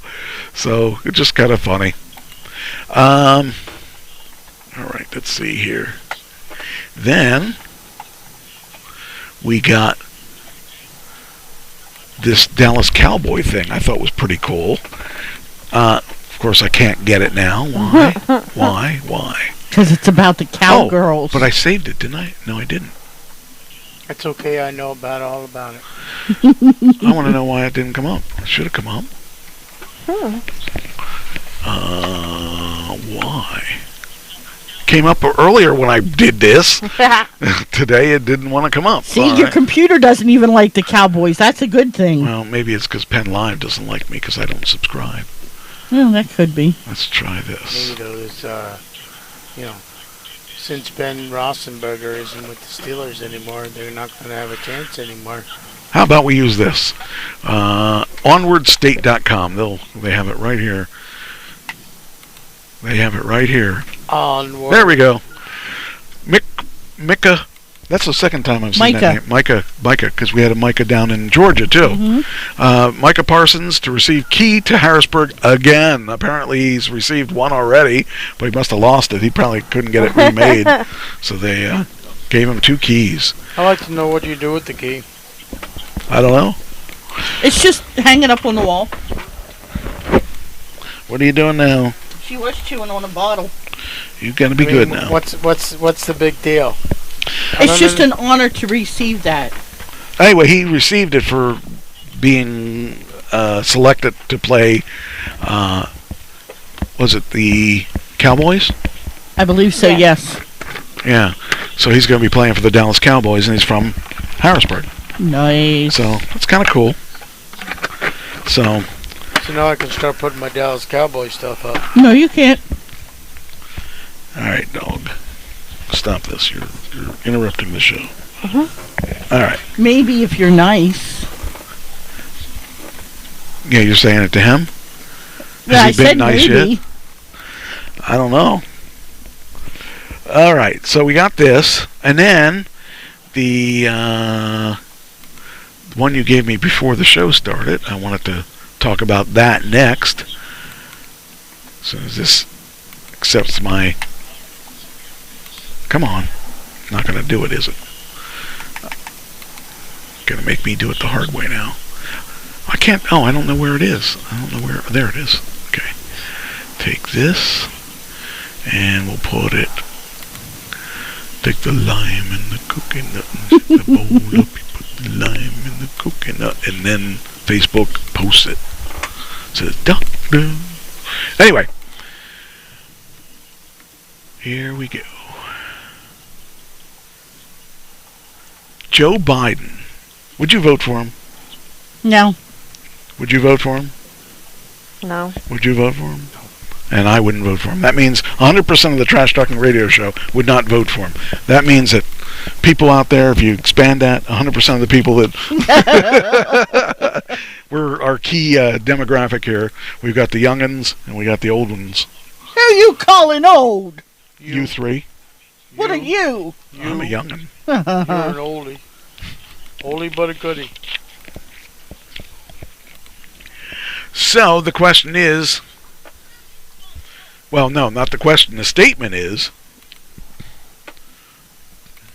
Joe Biden won't run in 2024. In 2023, Joe Biden will be a lame duck and Democrats will breathe a sigh of relief. After all he had promised everybody, all he did was mess up our country, and it's going to be a mess for anybody to fix. And I like these Joe Biden people out there.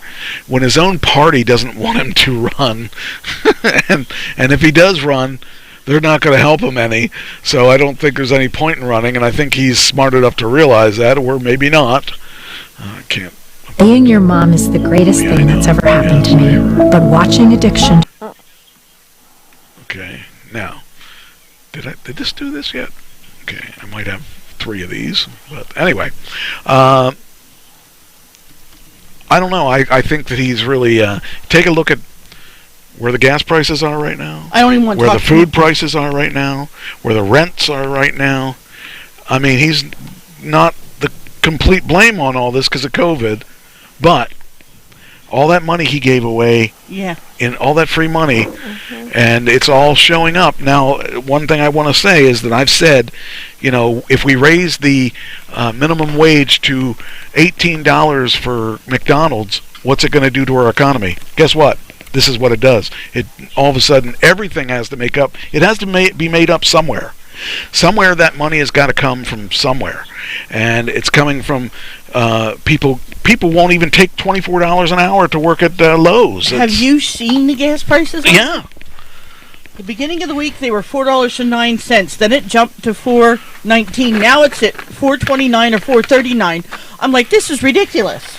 Well, you know, the funny part about that whole thing is that our government taxes our gasoline so much. Yeah. About half of the money, I think about half the money that you're paying is taxes. I believe that. And the reason I'm telling you this is in Maryland, their gas prices are generally cheaper than ours, just by a couple cents. Usually not a lot, but because they're close to the water. Like New Jersey was. Yes, yeah, because they're a port. Mm-hmm. So whoever is at the port gets cheaper prices because it's not as expensive to deliver. However, their gas prices are quite a bit cheaper than ours. You know why? The government, the local government, dropped the sales tax on gas because they're trying to help out. We won't get that lucky. I know. It's I mean, it doesn't affect me per se because electric. Right. And actually, I saw a very cool video on YouTube. It was a guy taking a gas truck and an electric truck, and they pulled 7,500 pounds for 50 miles. It's a lot closer than you would think in money. Wow. It's altogether, the electric car won, but not by as much as you would expect. Now, if they charged from their house, it would have won by leaps and bounds. But it was a lot closer than you would expect it to be. Anyway, so Joe Biden reportedly told former President Barack Obama he would run for re-election. It doesn't matter what Biden tells anyone today. What matters is what is about to happen in November. In a little over 6 months, Republicans will likely win the House and Senate. As important as the election day 2022 will be, what happens the next day will be more significant. That's the day the Democrats will turn on President Biden. It's a day that the whispering campaign among the Democrats about whether the soon-to-be 80-year-old man is in good health politically or cognitively. There you go. There we go. Be the man for the top ticket in 2024 will be burst into the plan. It's inevitable. The Stop Biden drumbeat will grow every day, whether it takes weeks or a few months, until Biden acknowledges reality and declares he will not run for re-election. The notion that the unpopular party, on the heels of a major midterm defeat, will want the unpopular 80-year-old whose health and vigor are in decline to lead into the future. It's stuff of fantasy. Among the Democrats today, it may be good manners not to talk about it, but it's a time to stop pretending. Joe Biden will have no choice and won't run. And you think about how much the Democrats complained about Trump being in there forever. And do you see the Republicans doing that to him? No. And if that were Trump in there and he showed any weakness that looked like he might be declining in health, the Democrats would have been all over that. Yeah. But they're not. Well, like your sister said, the electric price is going up again in June. Yeah. She gave her current rate as 8.9. Wow, 12 cents. Holy cow. And now it's That's going up. 12. And I'm afraid that I'm going to shop around for electric because I don't know. I don't know what to do because my electric went from 6 to 9 cents, and then they said, we're going to give you a special deal of 8 cents. Yeah, I want to look on mine, too, because, I've got to. This is getting crazy. The thing is, this is all Biden. And now we got this Ukraine war, which Biden may have hit bad timing or something, but he was a horrible idea. The minute they overturned Roe, they're trying to overturn Roe versus Wade. Yeah. Which I'm like, what? After all these years, they're really trying this? They're trying. And there's got to be enough women out there to stop that. I know that there's religious reasons and all that stuff, but I really feel for the women that it's like Biden and Trump. If you're a Biden follower, you're going to be a Biden follower, and they're not going to convince you to be a Trump follower. If you're a Trump follower, you're not going to be... The same thing as Roe versus Wade. Everybody has an opinion on this, whether or not they choose to speak about it. And women, more than others, are going to lose a lot when it comes down to this. And it's, that's his party. His party's... And I thought that would have happened with the Republicans. I wouldn't have expected it on the Democrats. So, all right. Okay, What? I'm looking at something here. What you looking at? Okay, I was going by what Ann was saying about the pricing. Yeah. Okay, so I got my last electric bill, and is this what I'm paying now? The 9.4? Yep, that would be it. So I bet you were only paying, only paying 6 cents before. And they jumped it up because I was paying 6 cents, and I was using that to figure out how the electric and all that stuff worked. But now it's they gave me 8 because they gave me a special 1 cent discount. Right. But they charged me 3 cents more than they usually did. So, and that's all. All the prices have risen because we were so nice, and we're gonna forgive all these people that went to college and didn't want to pay their debt and all this stuff. This is really sad that the country's in this situation. So that just doesn't... Agway is willing to give at 0.14? Is Agway electric, or is that... I don't know. That sounds like oil or well, gas. There's energy for 0.139. I don't think that's that.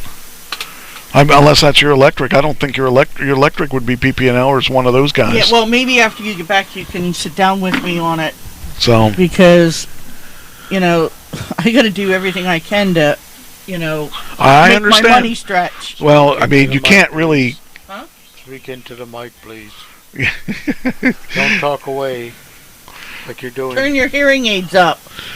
Huh? We can't turn the hearing aids up for the people in the chat room. That's right. All right, so I'm going to show you something that's really cool. Okay, so I've been doing these film festivals. Yeah. And you said, and I said to you, there's a few key ones that I really want to do. And I said, guess what? I'm in one of them. Yay! Well, guess what? You want it? No. Oh. Not yet. No, it hasn't been chosen yet. YouTube channel for... Nice. For Vital Idol. Cannes Film Festival. Cool. So they put my trailer on that, and so we can actually have... Vital Idol is a quirky sitcom about a washed-up rock star who is forced to reinvent himself. Say something. But the thing it's cool Hello, about... I'm Mike Trash, a somewhat successful rock star. My group, the Uncle Sam Band, has play in... But the thing that's really cool about this is Cannes is such a big... Ouch! Does that hurt? That pin in your foot? No. Cannes is such a big deal, and also I just got information on Sundance for next year, which is January. I missed it by a month last year. Well, I missed it. I didn't have it quite ready. But, it's kind of cool because, now that we got this in there, now if the right person sees it, and Cannes is where a lot of the big directors and producers and all that, they all go to France to see the stuff at Cannes. And the Sundance that I want to enter, that's a big one because that's in New York. So, if we can get some traction there, which would be awesome. Really? What? You never saw this before? I forgot that you were sitting in your underwear. Well, don't look then. So, I just think it would be really cool to see this come to fruition, but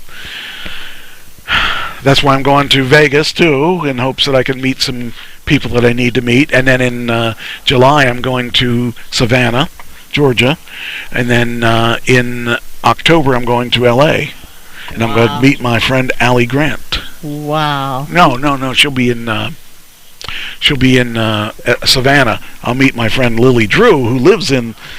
She's a scriptwriter friend. Wow. Just don't forget us little people. I don't know who you are. Yeah, I know. Why is my dog so? You've only known me for 20 years. 19 years, okay. Why did you eat my glasses? What? He won't forget about me. I'm You're unforgettable. You are not allowed to eat glasses. Little dog. That's bad. She ate my glasses. Uh-oh. The Vital Idol doesn't have glasses. Go sit down. Go. Get out of here. She can't get out. Trying to get out. Hold on. Go lay down. Lay down. This is the part of the show where I discipline the dog. Lay down. Lay down. No. Lay down. Lay down. There she goes. All right. Well, I was reading something on Facebook. Nick Napoleon's dog is fighting cancer, and he ate a diaper the other night. On Saturday night, he had to take. He wears doggy diapers now, and he ate one on Saturday night. So Nick had to take him to the emergency hospital. It's like, oh my goodness. Well, you were disciplining your dog. Yes. When Mom said, "Don't forget us little people," and you're like, "Who are you?" I'm like, "You won't forget me. I'm unforgettable." Unforgettable. Oh, jeez. That's what you are. Unforgettable. How much did she pay you to say that? Wait a minute. I gotta throw up. You're just jealous because you don't have the love that we have. You can only imagine. You can't even imagine what it's like to have someone, to have a couple as close as we are. See, when she said she didn't go see the Nick Cage movie. Hey, Michael, here's a quarter. Call someone who gives a shit. I'm sorry. Say that again. I can't hear you. I think, Michael, I here's think, a quarter. Call someone who gives a shit. Hey, you really know how to put that penis in front of your face, don't you? I got a quarter. That's the power of the board. I could have turned hers down too. He gave me the quarter. I care. All right. So next week we're going to do your acting thing, because I'll probably be so tired I won't be able to write enough stuff for a complete show. So that would help. You'll be recovering from jet lag. I was all ready. I did my homework. You wanted to do a Joe Namath? Give your quarterback. See there, I didn't use Tom. What are you doing? Getting information for you. I was the good person. Oh. I did my homework What this kind week. of information do I need? Animal. Oh, when? Did you send the script to Trish? I thought I sent it to you already. I can send it to you. Hold on. Before I forget it, I'm going to do it now. I was the good student. I did my homework. Did I send it to you? No, but I have mine. Oh, okay. Yeah, I remember. I'm the good student. No, you're not. I'm the only one that's got her homework done. Are you ready to do it? Hey, I've been working on mine. Are you ready to do it?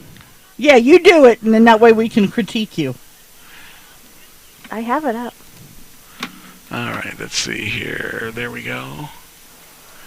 I'll send this to you guys. And copy.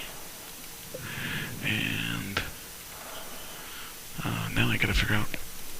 Oh yeah, that's right. That's how. Okay. All right.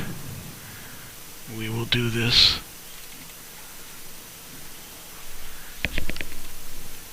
Did you want it to? Yes, please. Okay. Can you get it to him? Yes. That way I don't have to keep. Yep, I can do it. All right, it's done. Now I did my part. I thought I did. I thought you guys didn't want it. That's why I didn't do it. I knew there was a reason I didn't do it. All right. Where was I? Oh yeah, I gotta go switch back to the notes page so I know what I'm doing next. Dun, dun. Where is it?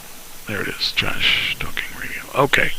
Now back to entertainment. Oh, that's it. I guess that's all my entertainment. Okay, now we're going on to the main show. Oh, it's over there. What's it doing over there? Okay. This is the one that's weird. Anyway, here we go. Where's the last one?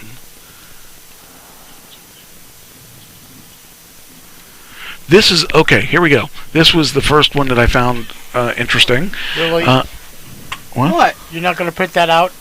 I will. Okay. Just chill. Jeez. She just got you the rough copy.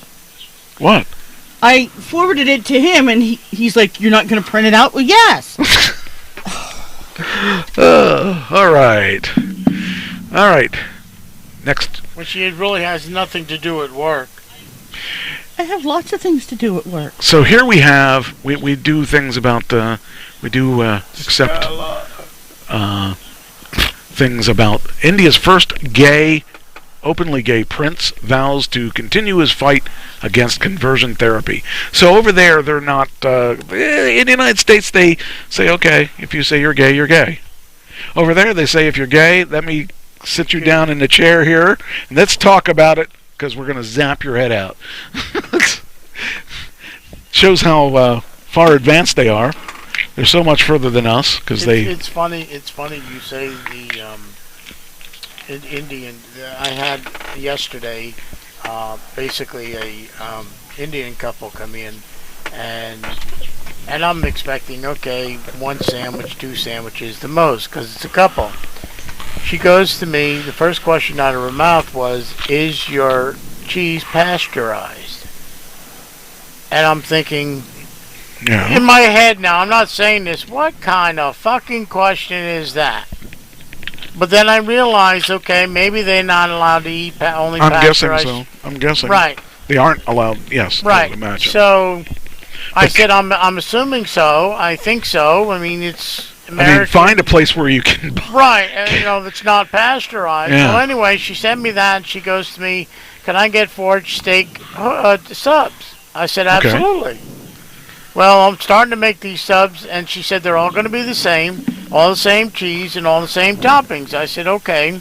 Turned around, and she goes to me, the guy gets off the phone that he's on, and he goes to me, can you make that 5? And I said, absolutely. Okay. So I proceed to make the 5th one, and they go. I said, "Is there any other subs?" And they go, "Yes, I like a 6th one. I like a veggie patty." I said, "Okay." So I get done with them, and don't you realize the shit show started? I am by myself. People are starting walking through the door 4 at a time. Okay. I got the mobile orders going off like crazy. Okay, I did between my coworker and myself 60 units between 10:30 and about 2:30 in the afternoon. Was that all mobile orders and people that kept on coming in? But it never does it have stopped. anything to do with the pasteurized? Well, no, it just no. It was like they started it though. He didn't talk much recently, so now he has to get his talking. I was trying to figure that out. No, it's like the whole point. Well, I thought that had something to do with this. Well, no, but I'm just saying, it's like, I mean, I'm thinking, like you said about that. It's like that was the first like Indian couple that could walk through my door though. Oh. Since I've been there, that was basically the whole point. I'm like, wow. And then she came in again this afternoon and just used the bathroom. Okay. Well, here it is. It says conversion therapy has been a hot topic for a while now, with the LGBTQ plus community calling out the harm it has caused. 20 states and more than 100 municipalities have banned conversion therapy in the United States, but no nationwide ban has happened as of yet. In India, conversion therapy is still accepted form of therapy, and though there is no evidence that it exasperates.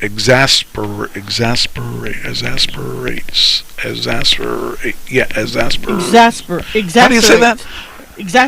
exacerbates. Yeah, it certainly almost looks like masturbates, but it exacerbates. There's no evidence that it helps symptoms of depression, shame, addiction, self-harm, and suicidal tendencies. If you have to say exasperates, it probably does cause problems. But being gay was outlawed in the country until 2018, and conversion therapy is considered treatment. Royal Prince, I can't say his name, India's first openly gay prince, is continuing his fight. MSG. Is he married? Is he dating someone? That's what I want to know. Why, do you want to date him? No. He's a prince. Okay. I don't care. Hey, Prince wrote some good songs. I don't care if he's a prince. I don't. You know, and he was into the color purple. I mean, money's not everything. Look who I'm dating.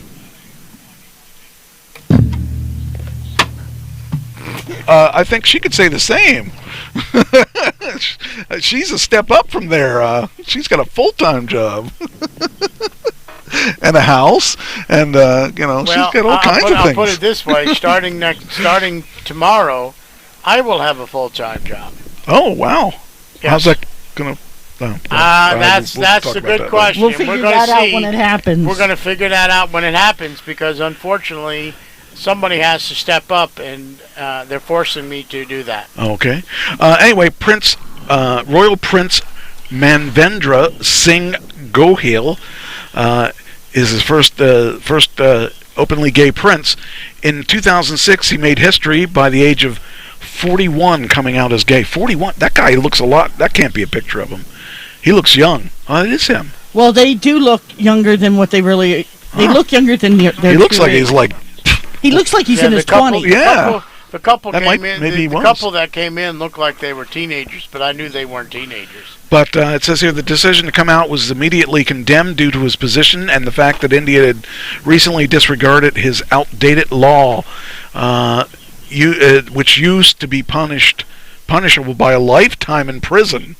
Singh Gohil told Insider that the people burned him in effigy the day that he. What are you doing? Oh, you weren't showing it. Sure I didn't. Oh, I thought you were showing that to me. I was going to say that's us. No, I was making sure I didn't hit that candle. The day I came out, my effigies were burnt. There were a lot of protests. People took to the streets and shouted slogans saying that I brought shame and humiliation to the royal family and to the culture of India. There were death threats and demands that I be stripped of my life. The prince is the 39th direct descent of the Gohil Rajput dynasty and dedicates his time supporting LGBTQ causes and providing education around LGBTQ plus issues. He blames ignorance around LGBTQ plus people for the way that others react when he came out as gay. Despite homophobic attitudes and being rejected by his parents, I was rejected by my parents too, but I wasn't gay. The prince continued to advocate for the queer community in India. So that's just really crazy when you think about it. He's a prince and he was getting all these threats because he was gay. I mean, love is love. You know, that's true. And you know, it's happened late in the United States even. I mean, when you think about it, the gay people were chastised when we were growing up, and the transgenders and all that. It took a long time for. I mean, could you imagine, like, if you were gay and you had to hide all of that? And you know, I mean, it shouldn't matter.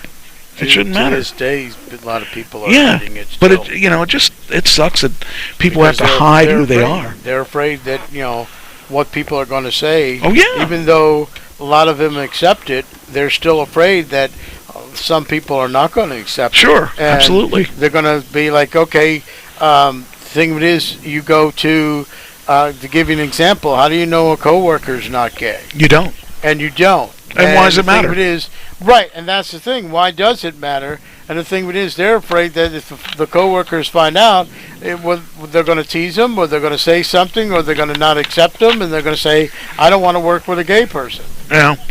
You know, and, you know. Now, let me ask you this. Just recently, we went to my friend Tom's 60th birthday party. Did you know he was gay? Who? No. My friend Tom. I used to work at Walmart with him. I would have swore neither one of them. I would have swore were gay. He acted like a straight person. Normally you can hear it in the speech, you can hear it in the walk, or see it in the walk. Not you him. could not see anything. He acted very friendly. Normally, I hope I don't step out my boundaries. He's going to step out of his boundaries because when you say, I hope I don't, you probably will. And I probably will. He acted like... He acted real gay. No. If he acted like he was a straight person, like he kissed Trish, he hugged Kish. Well, why not? Well, but I'm saying, most gay men do not do that. I think you're wrong about that, but well, okay. I'm sorry, I have not seen it. I have seen it. I mean, gay people don't discriminate who they kiss to. I'll put it this way. He was very, very... Wait a minute. Have I ever been kissed by a gay guy? I kissed a guy once in front of you. Oh, yeah! That's right. But he was very... I mean, like I said... Oh, God. He was very open, and like he was very accepting, and it was nice. Look, I would have... Are you going to tell the story? No, I'll let you do it. You tell it so much better. We went to New York to visit a legend in wrestling, Johnny Valiant. Mm-hmm. And you kissed Johnny. I kissed Johnny on the not on the lips, but on the side, on the cheek. But it was just for a photo op. Oh, come on, then it wasn't for real. It was real kiss. You got to kiss him on the lips. Detour. Oh Lord! I didn't kiss anybody there. You gotta kiss him on the lips, or it doesn't count. Who are you to tell? Are you the gay police? No, excuse me. I kissed my father. Does that mean I'm gay? No, you're on Italian. On the cheek. You're Italian. Okay. Italians kiss men. Italian men kiss men. Italian. So Italian. Did you ever see The Godfather? Yes, they're all gay because they kiss each other. No, they're not. Jesus. Jesus kissed people all over. Yeah, he was nice. He kissed everybody, even bad guys, because Jesus loved everybody. Just shut him up. I'll tell you one thing. I think I pissed him off a little bit. He'll get over it. Anyway, enough with the gay prince. Now we'll talk about gay Michael Jackson. No. Actually, there's a video on YouTube. I've been watching these really weird videos, like the top mansions that you couldn't buy for $1 and stuff like that. And well, one of the videos was about Neverland. They can't sell Neverland because Michael Jackson owned it, and it went from from $240 million to $127 million to it just kept dropping, and they couldn't sell it because nobody wanted it. Anyway, I don't think they would want it because of too many memories of. Didn't he say he molested kids? Oh yeah. There, and so why would you want a bad memory of that? Well, how about it turning it into a good? How about if I bought that place, I'd be charging people $10 a head to get in and tour it. Like you do for Graceland. Yes. Even though Graceland's a much happier place. Yeah. And did I mention the Elvis movie? Yes. It's going to be really good, I'm telling you. Yeah, because Nigel's going to be in it, right? Thank you. Thank you very much. The next one is really, we were talking about gay people. I'm going to talk about something that will really blow your mind. Do you know what fictosexual you have to is? have a mind to blow it. Oh. Do you know what fictosexual is? I don't know if I want to know. Does anybody know what fictosexual is? I'm going to take a guess. Go ahead. Sex between computers. You're really close. Oh. Actually, you're really close. Fictosexual is when a man is married to a hologram bride, but he struggles now because he can't bond with her. At one point, I thought that was going to be me because I wasn't looking for any more trouble. I just thought after Lisa, I was thinking, I think I'll be by myself. I'll be happier that way. But no, fictosexuals. How could marriage like that be legal? People, have the weirdest things. Is that actually like a doll or something? What the heck? It's an image. It's a hologram. Image. Okay. Oh. See, there's a point where. Oh. What? Keep talking. I'll look. I'll tell you. You'll look. You'll tell me. Okay. You're gonna look into. So you can take. There was a woman who was. She was married to. A car. I was thinking about the one that was married to the Ferris wheel.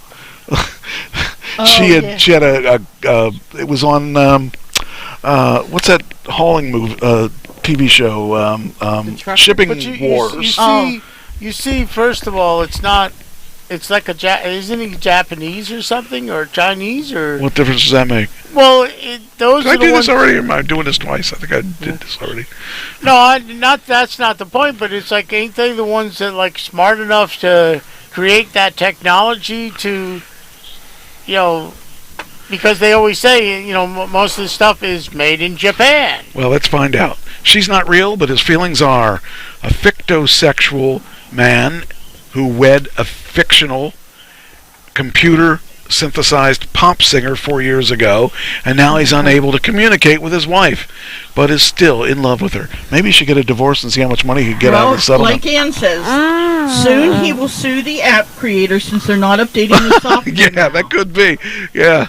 A keto but then condo. That's where I said he won't be able to claim mental disease or defect. He'll have a condo in Panama City. He's 38, was dating Hatsune Miku, depicted in the pop culture as a 16-year-old. See, right there, she's 16. Yeah. He should go to jail. If we're gonna make this legitimate, let's throw this guy in jail. Yep. Because she should have been at least more than 16 if he's marrying her. With turquoise hair.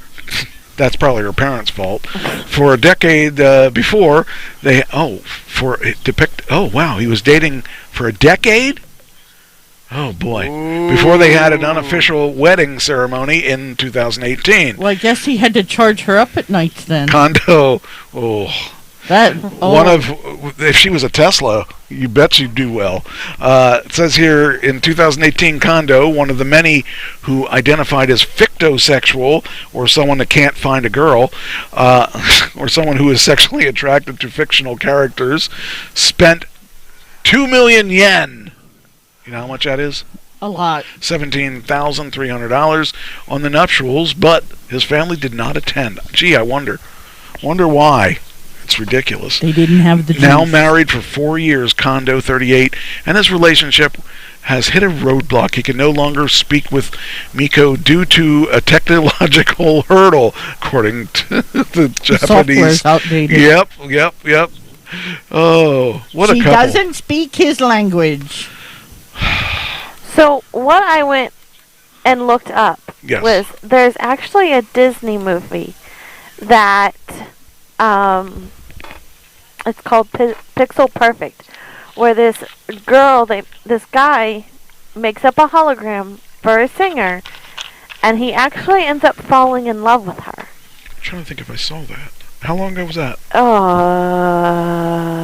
don't know. I will find that out. I don't think I saw it. And then there's this other girl that likes him, and the one line she says is, "I'm real and I'm right here." Oh, geez, no wonder I didn't go to movies back then.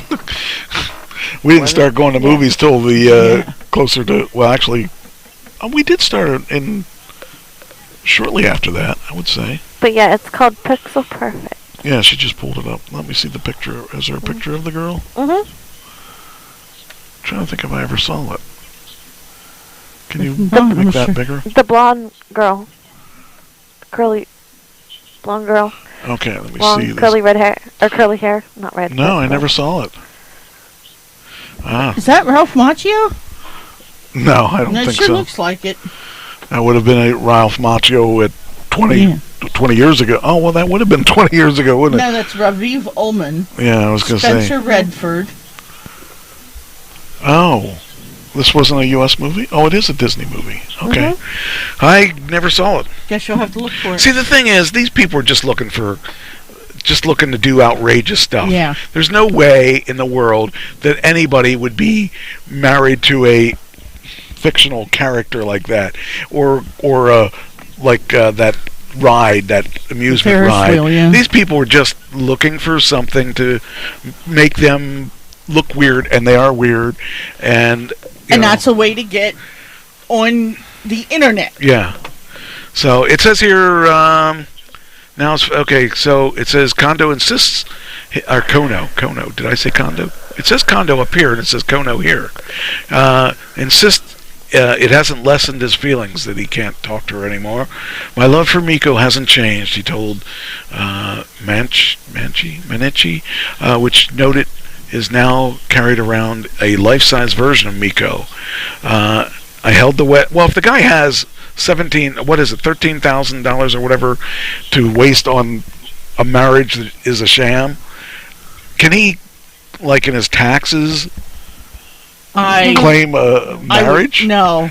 I mean, it has to. Unless it's married filing separately. But he's got his own little version of her that he carries around. No wonder he claims her as a dependent. Maybe I should try my own version of Trish. Wait a minute. What? She's pretty sexy there. Carry my own little version of Trish.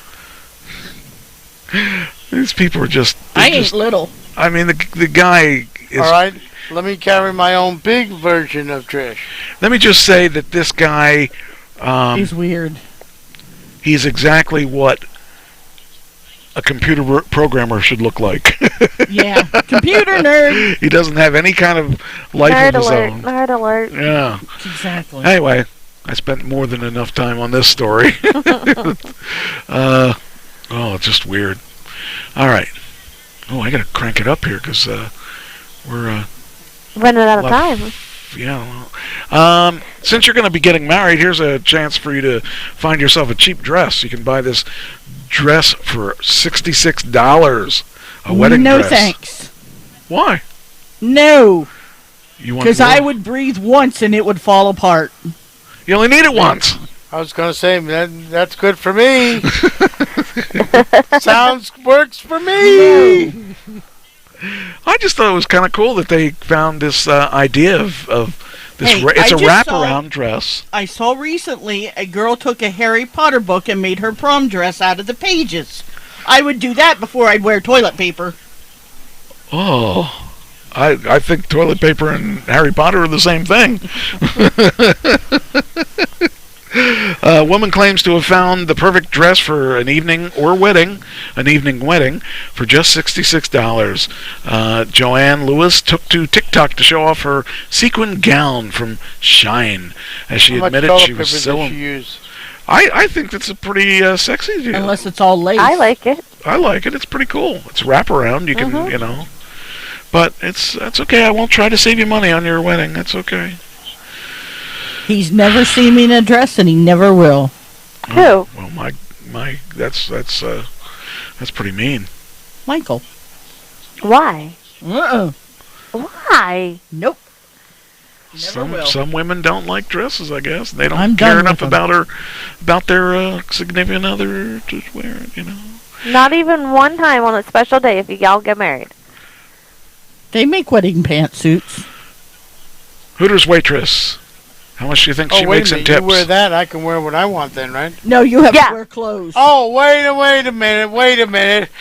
I said you had to wear clothes, and I don't mean your birthday suit. Okay, so I wear my underwear and then... You want to smack him for me? I won't be at that wedding. You're closer to him than he is. And so are you. Don't you dare. All right, this waiter from Hooters, how much do you think she makes a night on tips? You worked as a waitress or not? I did, but not at Hooters. Well, anywhere. Did you ever waiter? No. Did you? I know you did. So how much do you think this Hooters waitress makes? Okay, I have to ask you a question first. Where? Like, what area? I don't know. Wherever. She works at Hooters. Is it in Chicago? Does it matter? Down south? I don't think it matters. Hooters is Hooters. I'm going to say $365. For one night, I'm going to say $1,000. No. No, too much. They wouldn't be doing it. They wouldn't be doing it every day then. I was originally going to say $1,000. I would go. I think that's too much. She's going to price this right, me. You watch. Oh wait, is that the one I did? What? See, I think 1,500 is too much.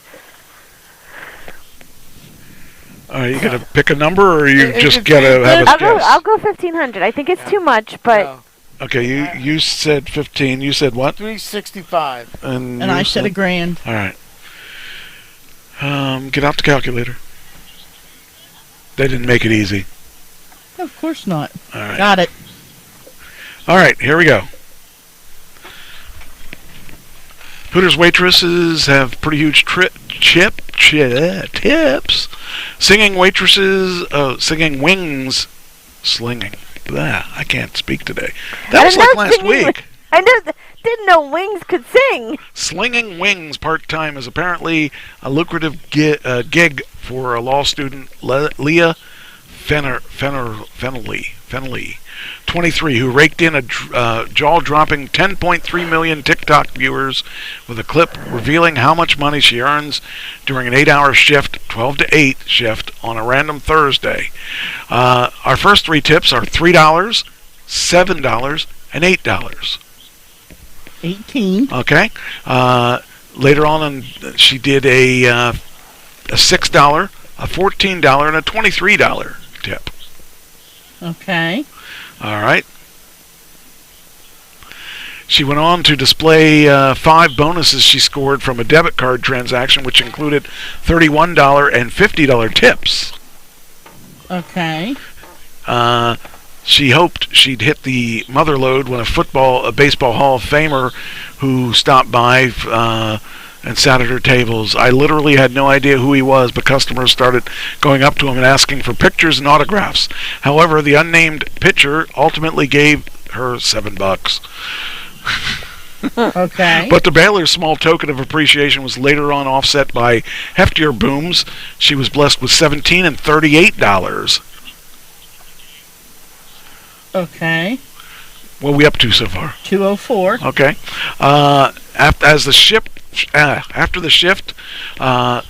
counted out the day's haul for more than 117,000 fans, revealing that she earned an impressive $282 in cash, plus $100 sent through Cash App. Thunderstruck cyber watchers were blown away by the extraordinary pay. I'm a nurse, and you make more than starting nurse at 12-hour shift. I'm an engineer, and this girl makes more than me. LOL. I'm never tipping again. So the grand total is. Wait, we're not done. We're not done. But let's see here. Isn't the owner? Oh, maybe it is. Okay, a platinum blonde waitress in Georgia. Yeah, that's what she made that day. And so, what was the total? $586. What'd you say? I said $1,000. What'd you say? 1,500. What'd you say? 365. So you won. Thank Look at that. You seem to win a lot of these. But anyway, a platinum blonde waitress in Georgia went viral, racking up an epic $521 for her midday shift. And then it says here, and cleavage feigning staffer Kirsten Songer, who struck a TikTok in June with a clip about how she transformed her abris to mountainous knockers was for work, was praised when she revealed that she earns an upward of $400 a shift. So that would be pretty darn good. Well, and an average that's, does it say how many days a week they do it? But not only that, that's just in tips, correct? Yeah. Now, I know they don't make as much an hour. Right. But add that on to it. Now, you could get to $1,000 and maybe Sure. possibly 1,500. Well, I don't know about a night, but yeah. Now, wait a minute. Depends on how much Bringing they get paid. this back to reality. An hour. Okay. Okay. My next door neighbor, he works out at Soda Jerk now. And he said the one day he brought home half of his mortgage. His mortgage is $500. He can do $250. And he says if he works 4 days a week, he's got all his bills covered. That's it. Well, so it can be done, not even making that much. It all depends on, You know, how busy it is, what time of day it is, what's going on. Well, exactly. You know, and that's the point too. Like I was saying, we did $600 in business on a Monday. Today, but we probably didn't even do $200, $300. Well, if you flash your boobs, I'm sure people would give you money too. Don't try it. I've seen them already. I was just gonna do this. That's. But some waitresses do really well, and some waiters do. Yeah. I know when I went to take my sister out last week for her birthday, she left a tip. The bill was $23 and change, and she left a $20 tip. Yeah. That girl was probably pretty happy. Oh, and the thing with it, what she was talking about, our next door neighbor Keith, he busts his ass too. Oh yeah. Well, it's not like he's standing there. I mean, it's not like he, you know, it's not like he stands there and does nothing. And it's sad to think that he wouldn't touch you. and the thing the thing is, he also knows. What? He knows he looks hot in that pink shirt. And the thing with it is, he knows just how to deal with the customers on a flirtatious, level. But professional. That is professional. Yep, that'll do it. I mean, whether they're young kids that are 18 years old or 16 years old versus, 65-year-old ladies. Right. And he deals with the kids. Like I said, he said to me one day, he took a young kid and showed him where the bathroom was. Now, obviously, he didn't go in with the kid and all that, but he showed him where the bathroom was, waited there, and his parents should have been, the kid's parents should have been doing that, but he did that, because that's him. That is his way of dealing, And he also knows if you're a regular and he sees you coming, he'll remember, like, what your drinks are before you even sit down. Yeah. Yep. When he worked at Perkins, he had a customer base that would come in and always ask for him. When he left there and went to Soda Jerk, those customers went with him. Now, Soda Jerk is proud to have him because he's blowing all these young kids away. Yeah. Shut up. Because they're going, especially the male ones. Your sales are so much higher because he's upselling where the kids don't. Right. Yeah. And see, that's the thing we do. At least I do at Subway. Because I do the same thing. Because one of the big thing is we have a new sandwich that actually has. There's like 4 sandwiches now that adds the Capicola, and people come in. Is that one of the sandwiches I ordered? It is one of them. Yeah. Yeah. And it's like they'll say, "Could I get a BMT?" And the easiest thing to say is, do you like, because usually it has the pepper. It says spicy pepperoni, but it's not really spicy. You'll say to them, if you like something like spicy, or they got a spicy Italian, you say to them, do you like Capicola, which is, and they'll say, yeah. Well, would you like to try and boom, you put it in there. What, does it hurt me if they go, no, I'm sorry, today? No, it doesn't. Okay, I try to sell them. Most of the time, they say, oh, yeah, I like Capicola. I'll try that. You made $2 or more, $2.50 more on a sandwich than you just did for the boss. Yep. And they love that. He loves that. He knows I can do that. Sure. And all I did was just ask a simple question. I had a similar situation. I was on cash register, and this lady comes up and says, I want 3 $15 gift cards. Now that totals $45. Right now we have a deal going on that if you buy $50 or more in gift cards, for every $50 you spend, you get a $10 gift card that's good for June. Well, she was only $5 off, and I said, no, if you buy $5 more, and a $5 gift card, I can give you a $10 bonus card for free. And she was like, oh, well, yeah, I'll do that. And then she ended up making it another $15 gift card. Yeah. So, just that simple. Yeah. Yeah. I used to do that with when I bought Regal cards and stuff, or AMC. Was it AMC or Regal? I think it was Regal. Yeah, Regal. It was Regal. I would buy for $50. They would give you $15, and I would buy like a couple $100 of orders because I'd use the $50 cards and the $15 cards. I figure I'm going to the movies all the time. Why not? Exactly. So, I mean, And a lot I of think I love it when someone comes in and they go, "What is your best-selling sandwich?" what is your best-selling sandwich? What is my best-selling sandwich? Anything you order is my best-selling sandwich. What seriously? What do you sell more of it's than? It's a tough thing. And that is the honest answer is it's a tough question because it really all depends on the mood the person is in. Because but you're gonna have their one. likes and but basically their likes and dislikes. Understood. Someone may not like Each tuna. store is probably different. But his store has got to have a Right. Like It all depends on the time of the season too, because around Okay, today, what was your biggest seller today? My biggest seller today was a BMT. Okay. Like our Big Mike Trash. Our biggest selling sandwiches is for our hot sandwiches. It's our chipotle chicken and avocado melt, or for our regular sandwiches, it's the either roasted turkey BLT or the bacon turkey Bravo. That's pretty good. Although yesterday, I would have to say our steak was very popular. Okay. I mean, we have to. And we did. Sometimes I did about. We usually have to make pre-mades, which is of our chipotle chicken and avocado, which is make them before lunchtime. So because they're so popular, all we'll have to do is right into the turbo stuff. They're one of the things is they changed the sweet onion sauce they combined the sweet onion sauce with the teriyaki sauce now. So it's a sweet onion teriyaki sauce, and we combined the sweet onion teriyaki chicken, and that's very popular at this point. And they have a sweet onion steak, and they have a sweet onion rotisserie chicken, and a sweet onion regular chicken. So it's the sweet onion is very popular. I like it a lot. I really like it a lot. Our best-selling salad is our strawberry poppy seed salad, and that's seasonal. And people were so sad to see it go, but now that it's back, they're all over it. Okay. Here's a thing that I need to be aware of.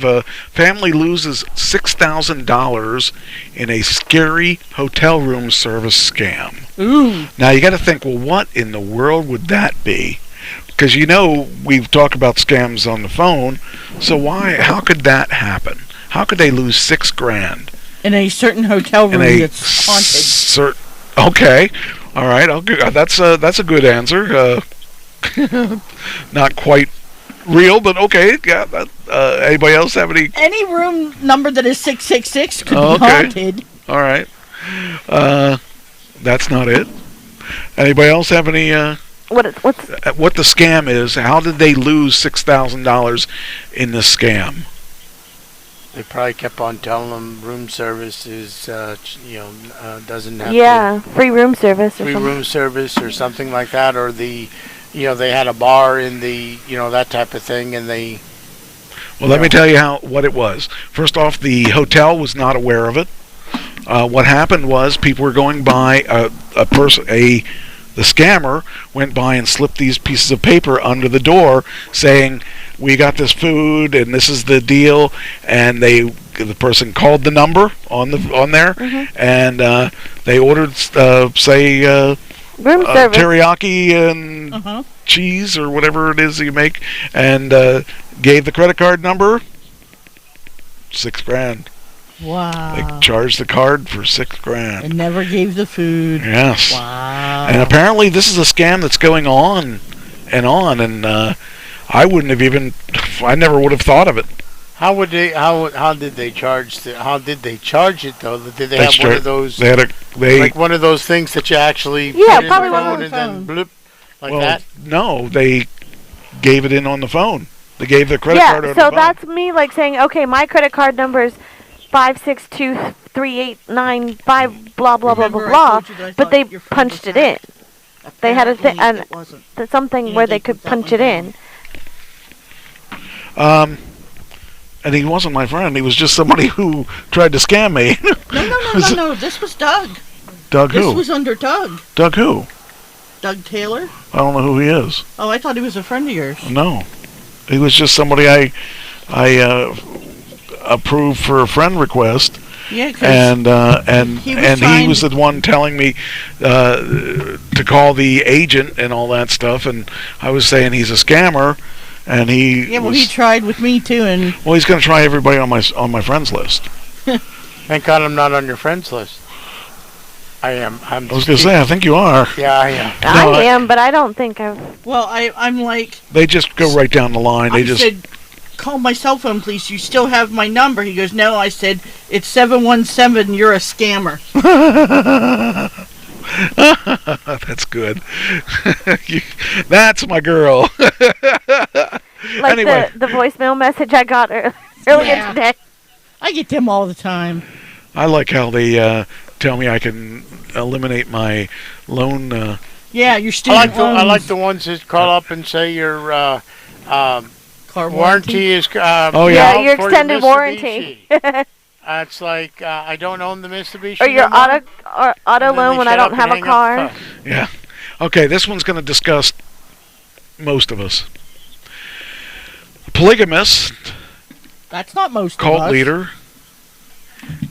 Warren Jeff's son. Oh. My dad married my 12-year-old mom's.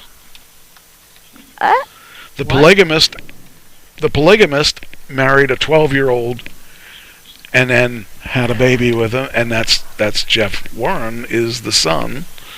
His mother was 12 years old when she got pregnant to this polygamist. Oh wait, yeah. It's confusing. But yes. One of the many sons of convicted child rapist, polygamist church leader Warren Jeffs is speaking out about his time with his manipulative father and how he's blazing a new path for himself, which includes a significant name change. He's so angry at his dad, he's changed his name. Wow. That was what I was going to do, too. I was going to change my name. Uh-huh. Oh, I did. That's right. I changed it from Meatloaf to... Anyway... Wendell Jeffson. Meatloaf to ground beef. Yeah. More like ham. That's what I said. Wendell Jeffson, 21, was raised on a 1,700-acre ranch over El Dorado, Texas, with his nearly, get this, 50 brothers and sisters. His father, Warren Jeffs, was a self-proclaimed prophet of the Fundamentalist Church of Jesus Christ of Latter-day Saints, FLDS. He rose to fame in the 90s before being placed on the FBI's top most wanted list and convicted in 2011 of sexually assaulting 2 teen girls he married, claiming they were his spiritual wives. In 2007, Jeffs attempted to hang himself in the Utah jail cell and was forced fed in an Arizona jail in 2009. See, my feel on this is if the guy wants to kill himself in jail, do it. Let him. Throw him the rope. Say, here. Oh, you need a pedestal? Let me get you a pedestal. Let me get you a chair so you can go up there and do that. Because that saves us a lot of money on taxes. And but anyway, he attempted to hang himself in Utah and was force fed. Can't they say that if he killed himself, can't they say we're going to sue the jail and his parents? Well, it says here, so he was forced fed in an Arizona jail in 2009. After his conviction, he was put in a medically induced coma after fasting in a Texas prison and remains behind bars in the Lone Star State to this day. So you put him on a medically induced coma so that you can force feed him so he stays alive. A scumbag like this is really there's nothing good he can do for our economy. Let's just let him kill himself and get over it, you know. But you know they try to keep him alive because it's the right thing to do, and it just doesn't seem like the right thing to do to keep a guy like that alive. Is it the right thing to do? No, absolutely not. Absolutely not. Right. We're paying for these people to sit in jail and rot, and they could be underground or made into ashes and stuff. And at least if they were ashes, they could maybe be used to grow something. I don't know. Yeah. Just kind of weird. I just think it's strange that we get all bent out of shape about saving a criminal like this when after he's raped how many women or little girls actually, not even women.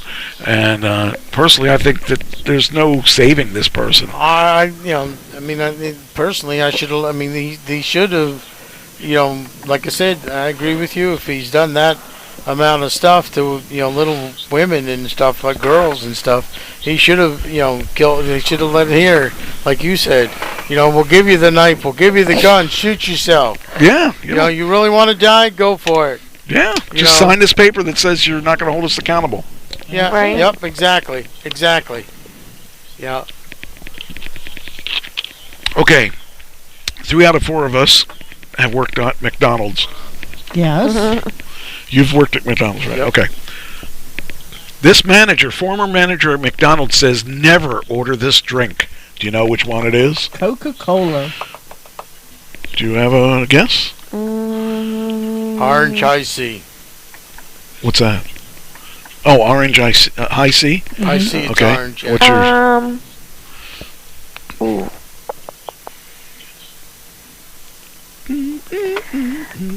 That's Dr. Pepper. Dr. Pepper. The answer is iced tea. Oh. I'm really surprised that somebody didn't say that. I thought for sure somebody would get that, because that kind of blew me away. I thought, when I read this, I thought, wow, that's... Never order iced tea? Okay, so since you were going to guess it, do you know why? Too much sugar. Do you know how much? A whole 5-pound bag. A whole 5-pound bag for how much? No. There is not a whole 5-pound bag. There is. Well, the McDonald's I worked in was. Yeah. Okay. Well, how much does that feed? What's that? How much? I don't know how many. I don't know what size it was. One of those big, whatever. It was one of those where I worked at. One. They 4-gallon jugs. It says. Wow. Metal container. Okay. They said that they use 1 pound of sugar for 1 gallon of tea. Oh, that's a lot. That's a lot. That's what it says. Wow. Says during their tenure there were 2 4-gallon jugs on the site. A red jug for sweet tea and a green jug for unsweetened tea. Until Weiser knew how the drinks were made, she would indulge in a cup of sweet tea on occasion, but that changed after her time at the chain. For every 4 gallons of the red jug of sweet tea, there was a 4-pound bag of sugar emptied into it. Wow. 1 pound per gallon. That is freaking... Yeah.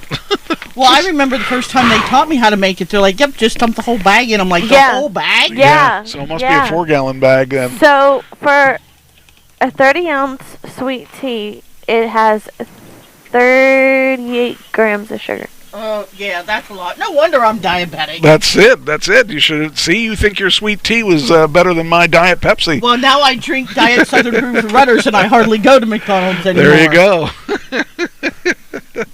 Just crazy stuff, man. I just wouldn't have even... I won't tell you how much sugar I put in my iced coffee then.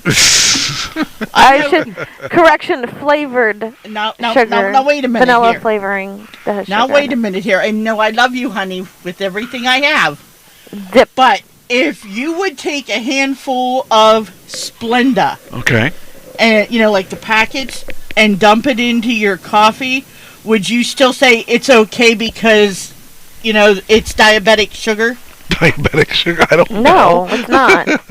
It's worse for you. Who said that? Who did that? Oh, okay.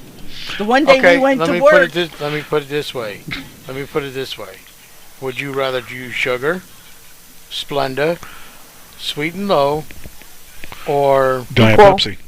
Yeah, because he grabbed a handful of the Splenda packets and laid them there, and he's dumping all these in. I'm like, that's almost as bad as regular sugar. So you like but it's diabetic sugar. So you like a little tea with your Splenda? Coffee, exactly. Like a little coffee, nice coffee with my Well, then he puts cinnamon in. But look what sugar.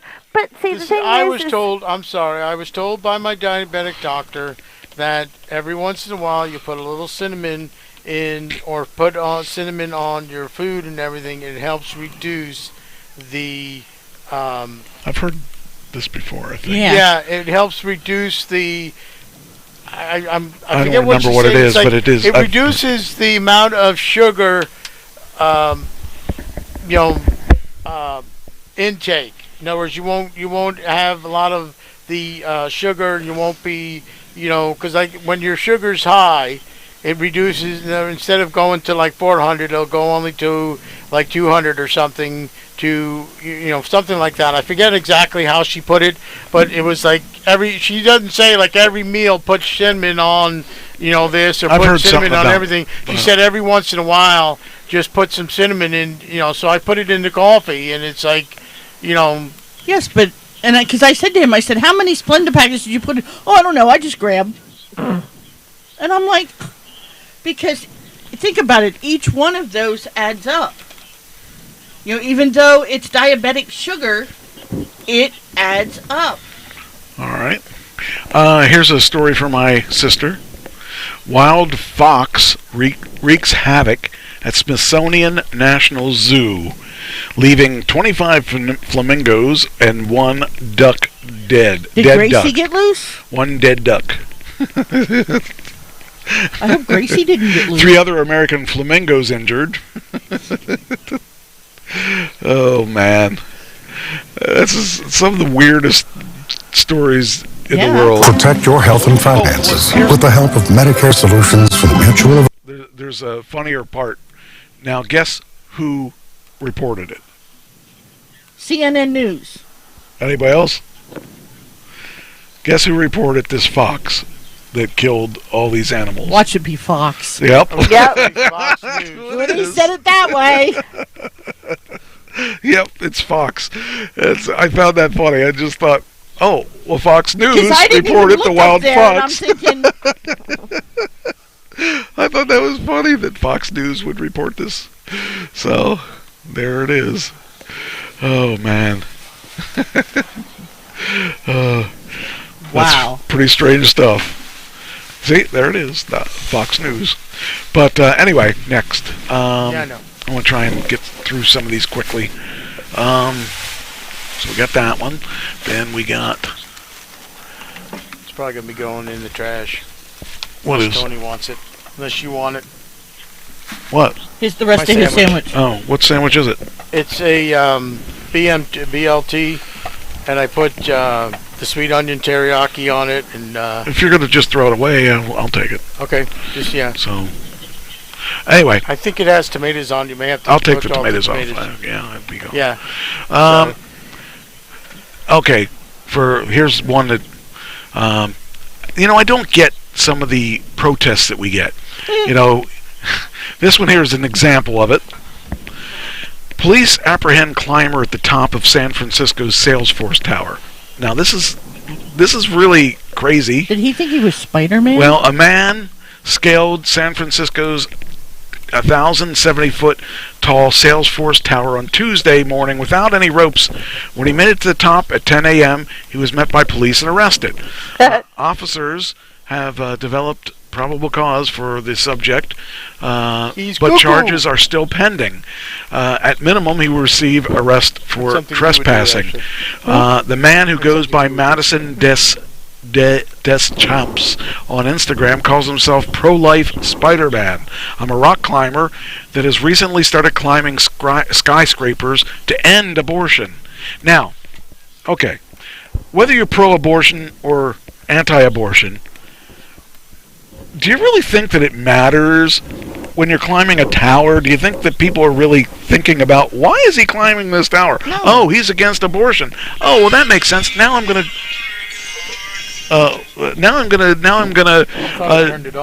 change my opinion of abortion because this guy climbed Can't turn it off because Who is it? Well, just turn it down.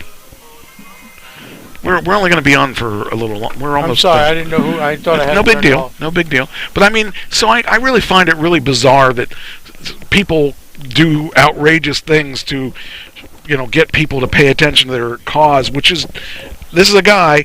He really doesn't have anything to say about it as far as I'm concerned. It's a woman's choice. So. Yeah, but what does if you're climbing up. What does that have to do? You're getting it right. That's what I'm saying. What point is he making? Oh, I have your baby even though you don't want it so it can climb a skyscraper. That might be what his point is. I don't know. I just think that the people that make these things... It's the trash can's over there. No, the trash bag. Oh, I thought you said trash can. So I just think there's a lot of things going on in this world that is just the weirdest thing. And then there's a story in the Las Vegas authorities found in a barrel in Lake Mead, and amidst the drought, and they said it's more likely that more bodies will turn up. So wow. Don't check it out while you're out there. I'm staying as far away from that place as possible. I mean, if there could be zombies in there too. You never know. But well, we all know how you like to go zombie hunting. That's right. So I just think it's bizarre that apparently some people were, that's how they got. Back in the day, people had concrete shoes. In here, they're just putting them in barrels. At least they got a place to stay. They put all the bodies let the bodies hit the floor. Let the bodies hit the barrel. Let the bodies hit the barrel. But yeah, just kind of weird stuff that I'm seeing in the news today. Oh, that's just awful. So I didn't do it to Facebook. That's the one I'm not doing it to. Yeah, I thought that was really weird. All right, then we got... So I can get rid of that one. Okay. Oh, this one. DoorDash driver saves an unconscious customer's life during delivery. Oh. There. See, now you should learn from that. Says no thanks.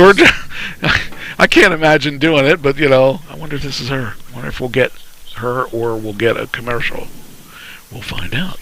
Hyundai Tucson versus Toyota RAV4. Look what Tucson has and what RAV4 doesn't. Skip the ad. All right. So I went outside because I didn't want to wake him when they came in. Things took a turn for Karen while she was waiting for their pizza on West Island in Fairhaven. While I was standing there, my knee let go and my arm let go. An old injury came calling. I do remember falling, and I remember just seeing a lot of weight in my face. What they wanted was Papagino's. What they got was their guardian angel. I was like, your wife is down at the bottom of the steps. She's bleeding really badly. 26-year-old Sophia Furtado from New Bedford isn't just any DoorDasher. She was the DoorDasher this family needed. She called 911, called for towels and a blanket, and implemented what she learned from school. I'm holding her head, trying to hold C-spine because I knew she fell hard, so I didn't want her to, God forbid, later down the road be paralyzed. Karen was hospitalized for 3 weeks with a traumatic brain injury. She has staples and stitches on her head, but EMTs say if Sophia hadn't did what she did when she did it, it would have been worse for Karen. She was my guardian angel, and if I didn't have her,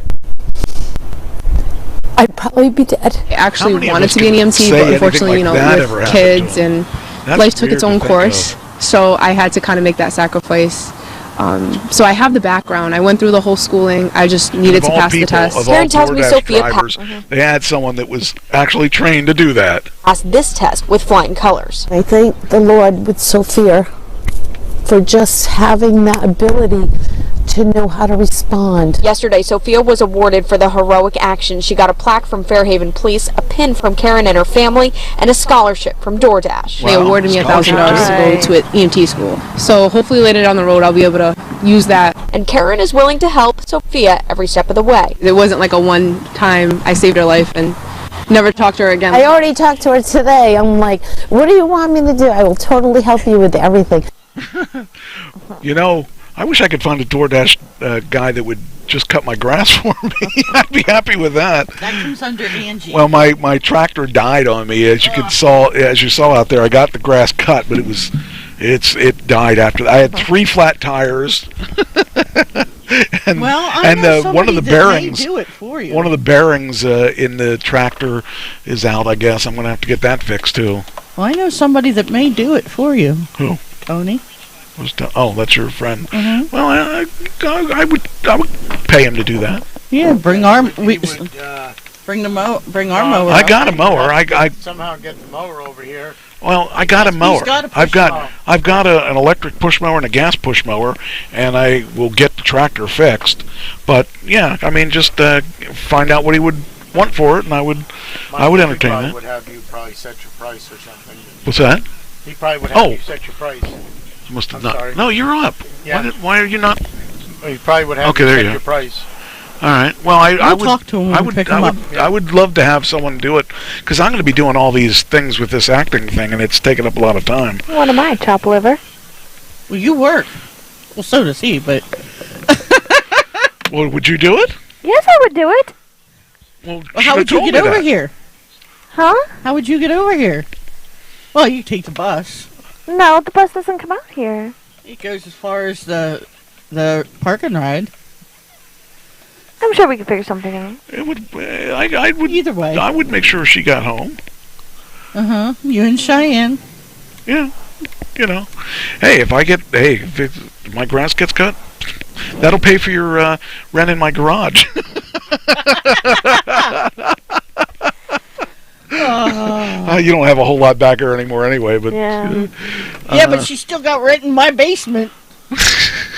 Well, that's your basement. That's not his garage. Yeah, and let's see, what are we charging? Let me see. What's the going rate right now? $100 a month? I just charge her a couple zeros a month. You know, it's not that big.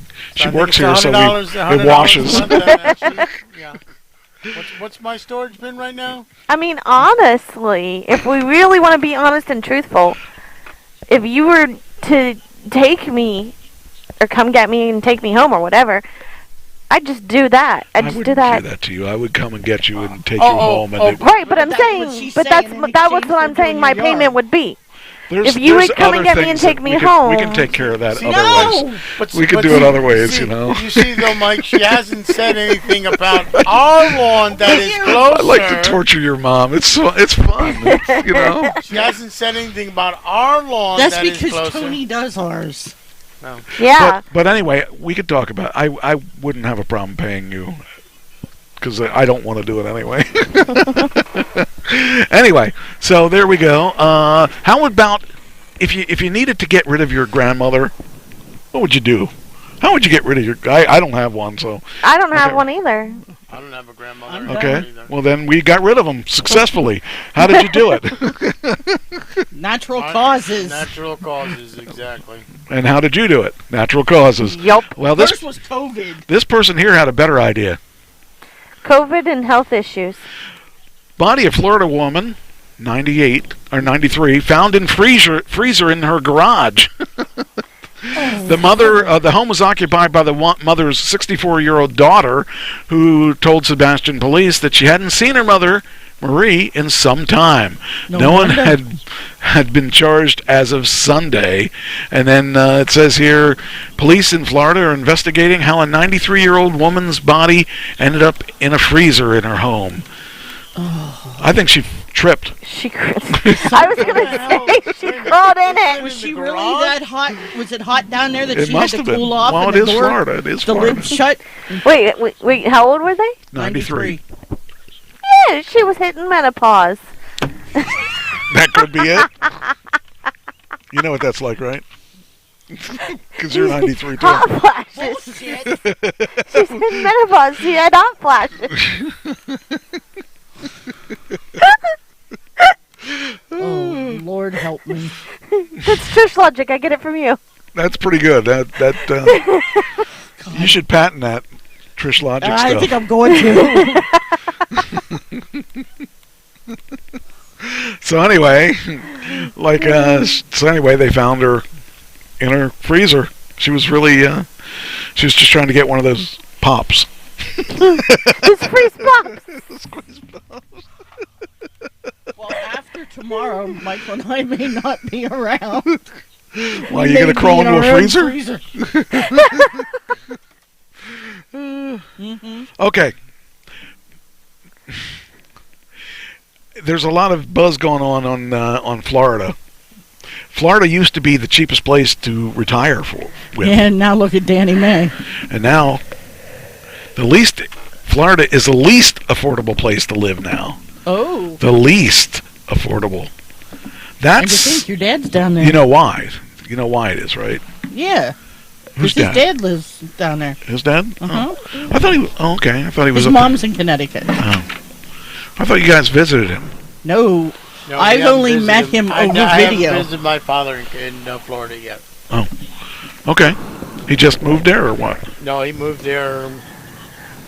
I'm gonna say probably 10 years ago, maybe less than 10 years. Wow. Well, I mean, originally it was the best place to go, and you could retire there for cheap. And actually, at one time, Pam and I looked at buying a place down there and cohabitating the two states. Half of my aunts and uncles are down there. Says here. As a matter of fact, I think all my Sue lives down there. I think all my all my aunts and uncles at this point are down there. They own my one brother. That's good. My father's brother owns a couple properties down there, a couple properties in Connecticut. So Yeah, he's always flying back and forth. Yeah. Well, it says here. Sally Starkey thought moving from Chicago to Florida would be easy. The 33-year-old publicist moved to Naples, Florida, when her husband got a nearby job. Familiar with the area from friends and family who vacationed there, the couple was excited to move. We thought we would have no problem finding a place to live. She was wrong. The couple inquired into 24 apartments before agreeing to a lease. To lease a townhouse in North Naples. It wasn't until 2 weeks before we were out of our apartment in Chicago, and it's $3,500 for rent. Out, no.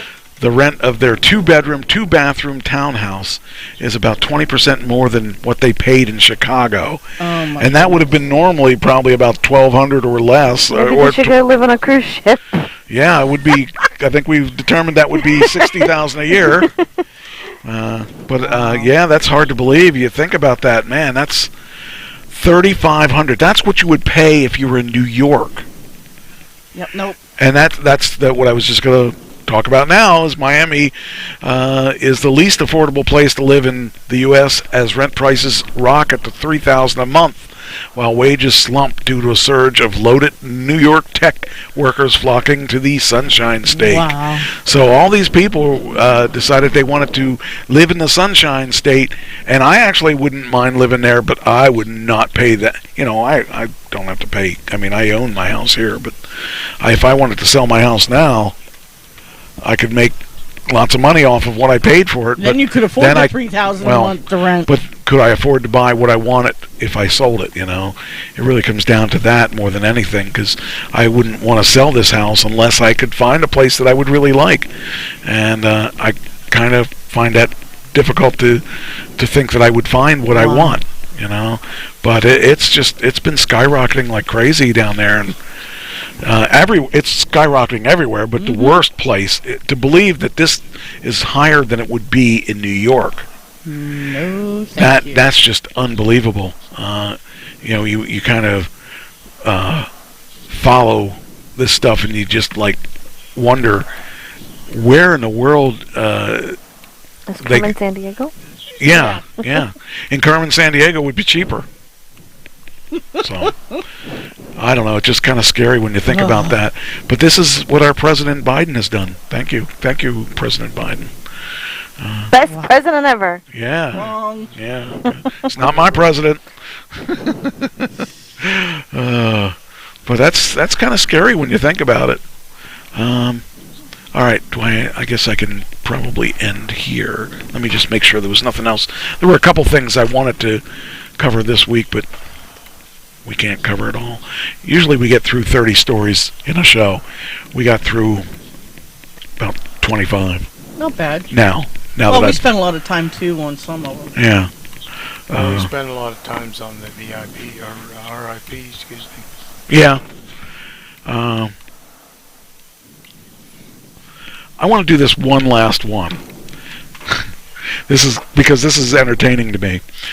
If you were cheating on your wife or boyfriend or whatever it is, the best way to do it is what? Just kind of not let them know. Well, that would be good. Let them know and just don't care. Say you're working overtime. How about if you were on a ride, a Disney ride, and they were right in front of you, and you're right behind them, and you're making out with the nanny? This guy was not very smart because they bought the picture. Husband, the nanny, me, and the daughter. Kind of really, you're asking for trouble if you're going to be in a ride where they take pictures. Oh, people. It's Florida, no wonder. Yeah, well, I guess. I don't know. What happens in Florida stays in Florida. Oh, yeah, maybe. I feel... Yeah, no. Yeah, if you're going to cheat on somebody, do it right. Try not to hurt them too bad, because you're going to get caught. Anyway, well, I guess we can finish on that one. I just found that one funny because they had pictures of... like, how do you explain that to your wife when she looks at the picture and says, "Oh, you look awfully chummy there with her"? So, all right. Well, I guess it's time to go and another good show. Figure out where I put the. That's where I ended it. I gotta stop. Now I gotta see if I have it up here or not. Where is it? Okay, well, there we go. We got it there. Oh, I got it right... No, that's not right there. That's weird. Okay.